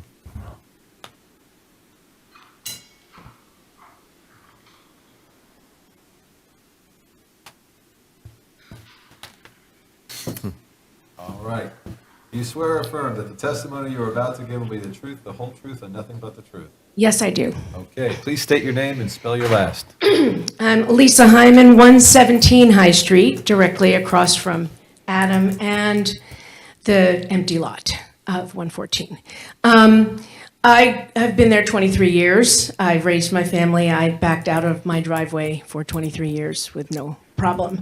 I also remember back in 2012 getting a nice letter from Fox & Fox about a property around the corner from me on Sylvan where they wanted to split the lot and build 2 houses. We as neighbors all agreed. They put 2 lovely houses there that fit into the neighborhood, larger than the other houses on the street, but they tended to fit. So when I found out that the house across the street that I knew I had helped the people who owned the house, who inherited the house from Nancy, I helped them manage the property. I was pleased when I was told that Fox & Fox had bought it because I thought that the house would be tasteful. I'm hoping that it still is. But I want to bring up that I've studied High Street. Other than the corner of Lake, which I think Lake is a more prominent avenue than High Street. There's sort of a hierarchy of status. So that the house on the corner of Lake and High should face Lake Avenue. For those of you who don't know, I grew up on Spring and Lake. Ironically, the address of that house was 82 Spring Street, but the house architecturally fronted Lake Avenue because Lake Avenue is a more dominant avenue. Our driveway was on Spring Street. Going up and down High Street, I've only found 2, so I'm guessing maybe there's 3, houses that are on smaller streets than High Street that don't face High Street. But these houses are tiny. For instance, the house on Eli Court. And it's well back from the sidewalk, and it's really on Eli. It's not on High Street. And my concern with this proposed turning of the house and having it be on Cliffwood is that you will drive down High Street and you will see all these beautiful front properties, and then you'll see this large side of a house that really will stand out and not look like the neighborhood. Even the beautiful house that my friend Marco and Laurel live in, that's turned on a corner, architecturally, every house on the street has been built with a neighborhood in mind to face High Street. I am certain that you could have a house that faces High Street, that has a driveway on Cliffwood, if you actually designed a house for this lot. I know it's easier to take one of your beautiful houses that's been popular and put it facing Cliffwood, and that would make the buyer happy, but it would not make the neighborhood happy. You're talking about the largest house in the vicinity. It's bigger, what you're proposing is bigger than any other house in our neighborhood. And then you're gonna turn it on its side. And it will be aesthetically wrong for High Street. And I don't see this as a hardship. As we've said, the lot's practically square. I think a facing High Street house is very doable and very in keeping with the neighborhood. And if it's a driveway thing, if you really think pulling in and out of a driveway, I did it with twins and a little bit, I've done it countless times in 23 years. It was 23 years on Monday. Putting a house that you've already designed for other neighborhoods and trying to fit it on there. I think with care, you can really give your clients what they want and still consider what's good for the neighborhood. I cannot imagine driving down High Street between Main and Prospect and seeing that large house turned on its side. See, front of a house, front of a house, front of a house, front of a house, and a huge side of a house right in the juiciest part of High Street, which I think is my neighborhood. And that's it. I don't think this is a hardship thing. I think that you can still make your clients happy, make a lot of money, and still work with the neighborhood. And if the zoning board is not here to help us make decisions with builders that are good for the neighborhoods of Metuchen, then I really don't know why you're here. And that's it. Thank you.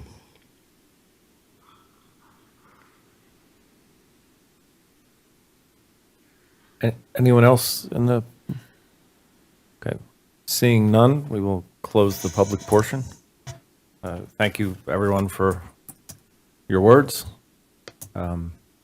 Many of you mentioned hardship. I think. Sorry, just before you get into Yeah. everything, I just kind of wanted to address the public and the board about the orientation of the home. So I know, yes, technically, the building envelope is to predominantly, I guess not face High Street, but the rectangular shape of it is adjacent to High Street. But since it's a corner lot, the owner has the right to put their door on either Cliffwood or High Street. So it doesn't matter on the orientation, because they have the right to orientate it whichever way they want. And that's why Chris was explaining that they're trying to implement something in the ordinance to possibly have entrances on both sides. So there's not that back and forth on which side are we putting the door. It's going to be on both. But the whole thing for here tonight is the facade width. That's basically what it is. It's the fact that it's going into the rear yard setback. So I just wanted to kind of make that clear, because I get that technically if you put the house this way and you change it that way, yes, it's facing high, but the property owner does have the right to put it on Cliffwood and still comply with the setbacks, but they can put the door on Cliffwood side. Just wanted to make that clear to everybody. Yeah. Thank Thank you, you. Monet. And I think related to that comparison, I think it's plainly said, if this was a mid-block lot, they would be building this house with no variances. Right? So really, it's because of the physical attributes of a corner, there's different writing in what counts as left and right and rear. And the wonderful nature of the High Street neighborhood is the heterogeneous development. There's all kinds of architectural styles, and there are all kinds of interesting corner conditions. Right. So to me, if executed correctly, it's not the corner that necessarily gets me. That's not the issue. Yeah. So I think what I wanted to address was many of the neighbors and concerned citizens mentioned hardship, and I think the board was working through with Chris on the definition of what they're actually asking for, and they're not asking for hardship. They're asking for the flexibility of there's multiple ways to develop on a lot that's appropriate. So I do think the change can be difficult. I know that the house that was there certainly had its own presence. It was a fairly small house, and suddenly, turning it around the corner can be quite big. But that's my concern. Any thoughts from the board on what to do with this application? As we've had on complicated ones, I would like an explanation of what we're actually deciding on and what the criteria is. When we went to the flex, I'm sure I'm not the only one sitting up here. I would love more clarity on that so that we can make a good decision for everyone. Hit it. Well, we've got, this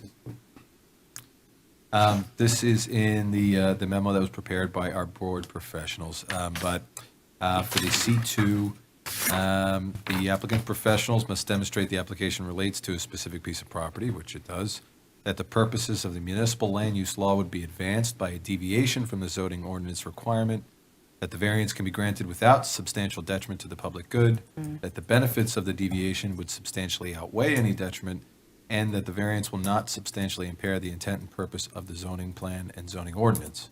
And there's the negative criteria. So I know the planner spoke to the hardship, but he also addressed the C2. So, I mean, if you think that's based on that criteria, the determination the board has to make is whether or not that has been spoken to and if there's sufficient evidence, we can always require more testimony from the planner or from the witness if you think there's something missing or lacking, or board can move to make a decision now, but that is essentially what the applicant's asking, since they've, I think, basically abandoned the request for it to be reviewed under a C1.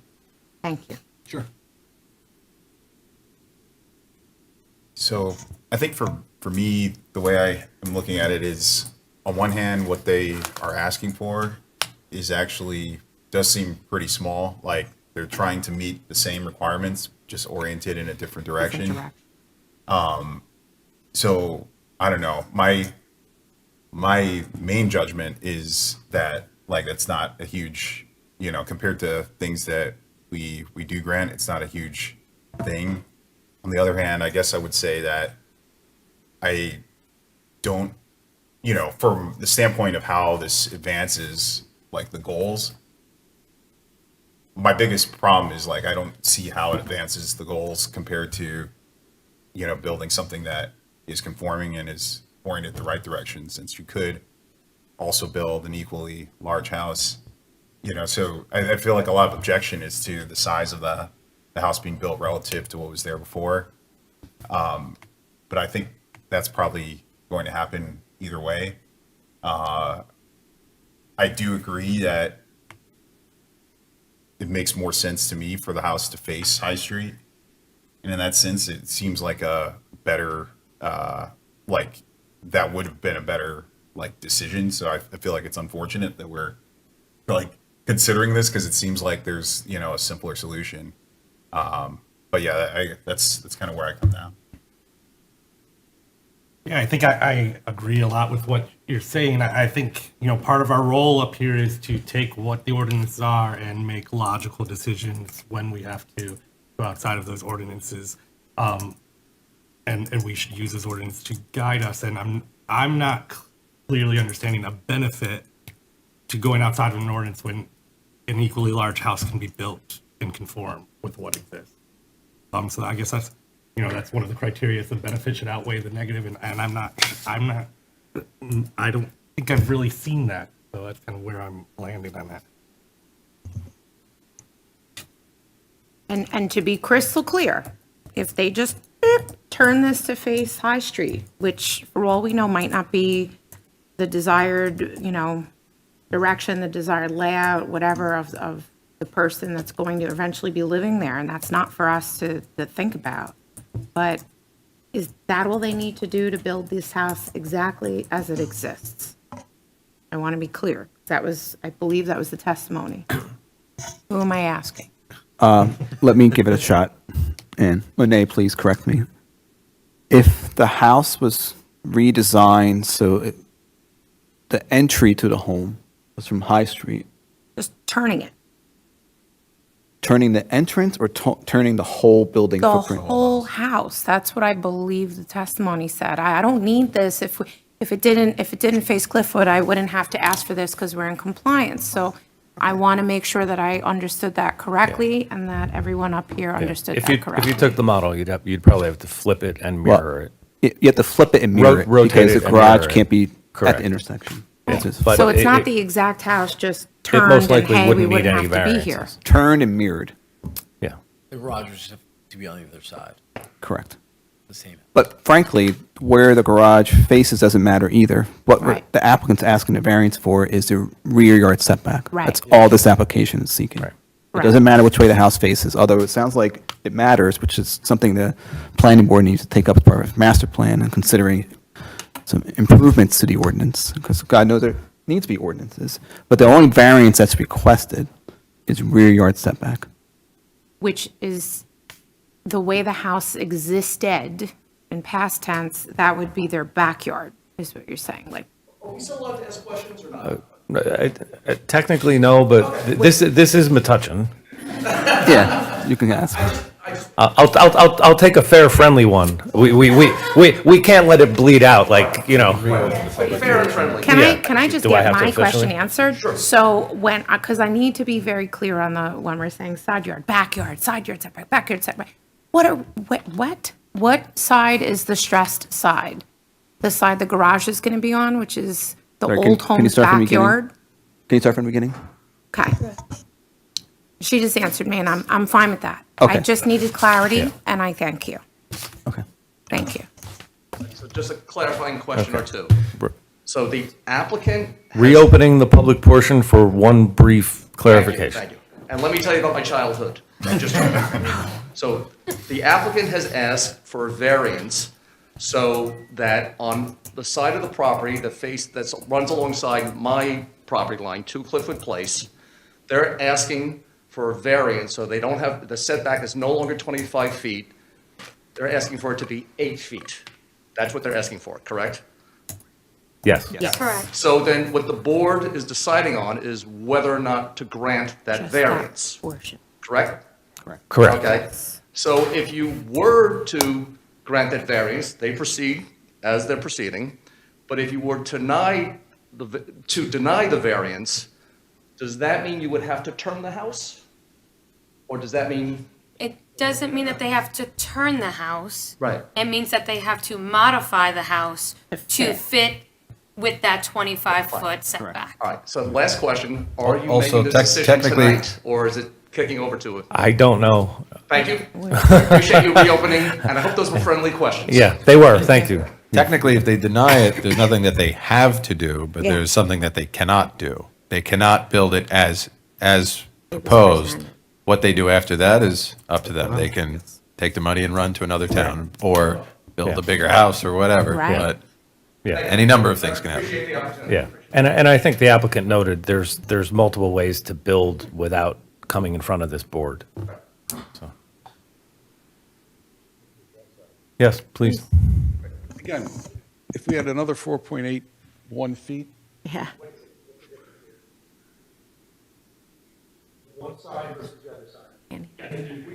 Yeah. Microphone, please. Yeah. Thank you. Yes, if we had roughly about another 4.5 feet, we would be a complete square. Right. And we wouldn't be here. Let's say there was another 6.5 feet, you could be in front of us asking for variances in the other direction if you wanted to have a house that faced on High Street. That is correct. We very well correct. could be. Because the Cliffwood side, so it is, we recognized it from the very beginning that they're in front of us because of, I don't want to call them glitches, but they write these things into what two fronts and all these other things, and it really is up to the discretion, and that's why it puts it in front of us. And zoning boards are unique. again, we have a proper dimension front Yeah. yard. And we're talking Correct? about a 4-foot difference to where we would be We have a arguing the other proper way. rear yard on this house. Yeah. Both side yards are proper, but the problem is on the one side, that's technically called a rear yard, Yeah. even though in actuality, it's a side yard. And you got to remember, if this house was orientated on High Street and the backyard faced these folks' house, they could put patios and structures, you could put a patio like 3 feet off the property line. Yeah. You know, in the backyard and recreate there. I would think a side yard would be more beneficial because people don't live in side yards, people live in backyards. I just wanted to throw that out there, but. If you get, I guess, if somebody's going to be making a comment, we do have to step up and, no, it's okay. Yeah. Floor yields. All right.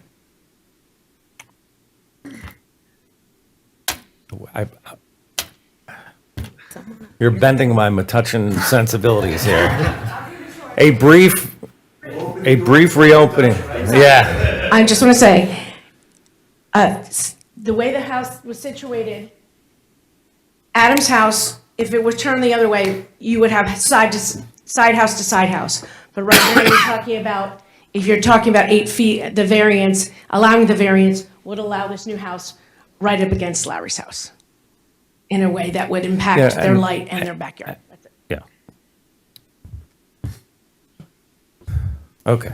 The public is officially closed. And I mean it this time. That's final. Okay. So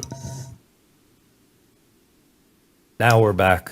I think the board knows what they would be voting on. And I think if there was, the only other conditions I heard was about architectural and landscape Were there any other conditions that were talked about? If someone made a deed, right? The deed a restriction. deed restriction would be put. Many nights I know how the board feels. I don't know how, I couldn't venture a guess on how anyone might vote. For my personal feelings, seeing the solar orientation, not necessarily that the next door neighbor would lose light and air. I think it's just a really, change is hard. They had a big expansive backyard that they were looking in. But when I look at running a house east-west on an axis or plopping something along High Street and having a southern-facing front porch, I would have a model picked out that had a magnificent front porch and kept the sunny backyard. So, I think if it got denied, there would still be a quite larger house than was ever there before would appear. I think the applicant has done a lot to kind of balance and come along to try to balance the concerns that we are arguing about, feet and setbacks, and how to balance what would normally be, if we just moved it further down Cliffwood and it was a mid-lot, it would be compliant, because those would be the side yards. It wouldn't be considered a rear yard. So deed restriction and additional. Somebody want to make a motion on this? Well, I want to make another comment. Let's face it, the things that the neighborhood seems to be upset about, respectfully, we appreciate all the testimony from both sides. But with our current zoning, we can't help a big, tall house being built in that neighborhood with the zoning that we actually have. And on our position up here, so you understand, because we're all your neighbors too. If we don't like the house, but we actually feel like it complies, we're kind of bound by that. That's the decision we make, to take the hard role of, a thankless role of serving on a board like this. So the tough part is to the public, because I'm sure this is going to be ripped apart, is that with all the back and forth, no matter what we do, Mr. Fox is going to build a beautiful, big house for a very high-paying client. And that's just that. That's change.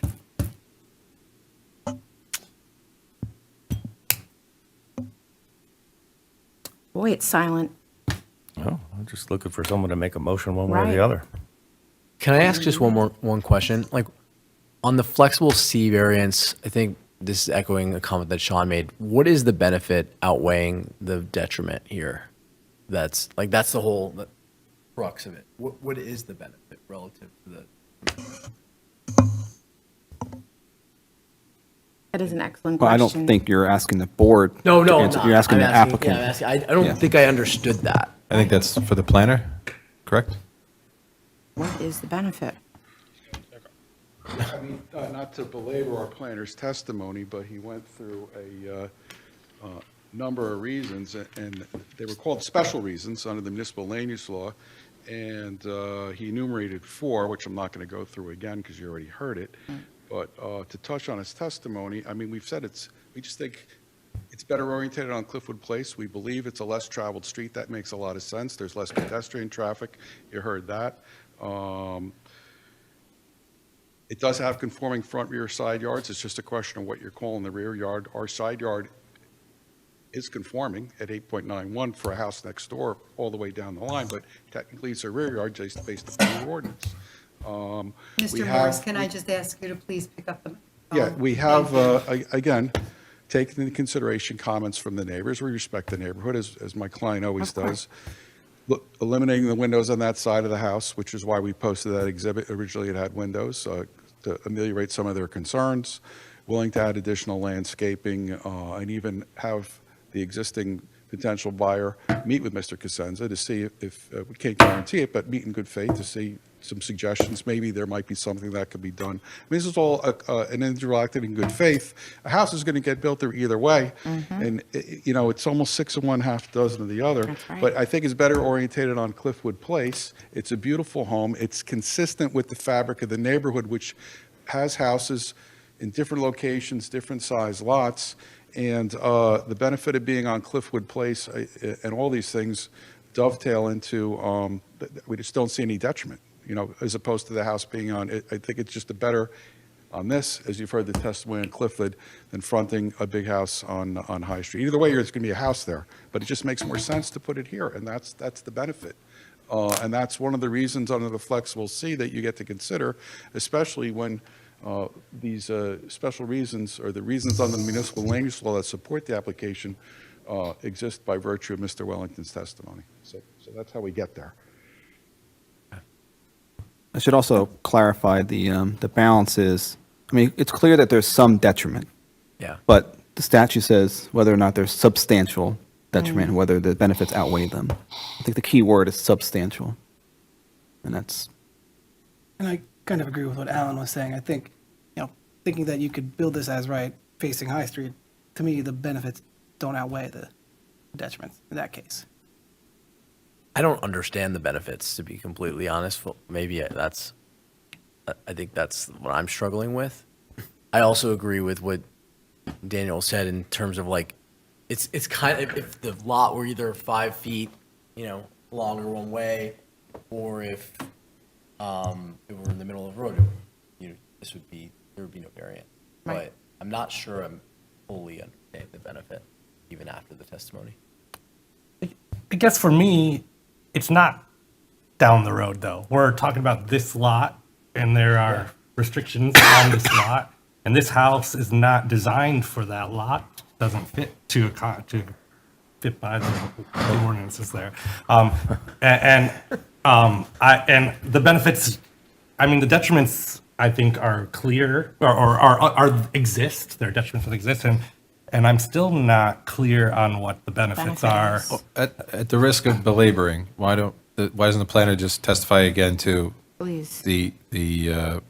how is the purposes of the municipal land use law advanced? And we understand that we're weighing whatever you're about to say against the detriments, but what is it?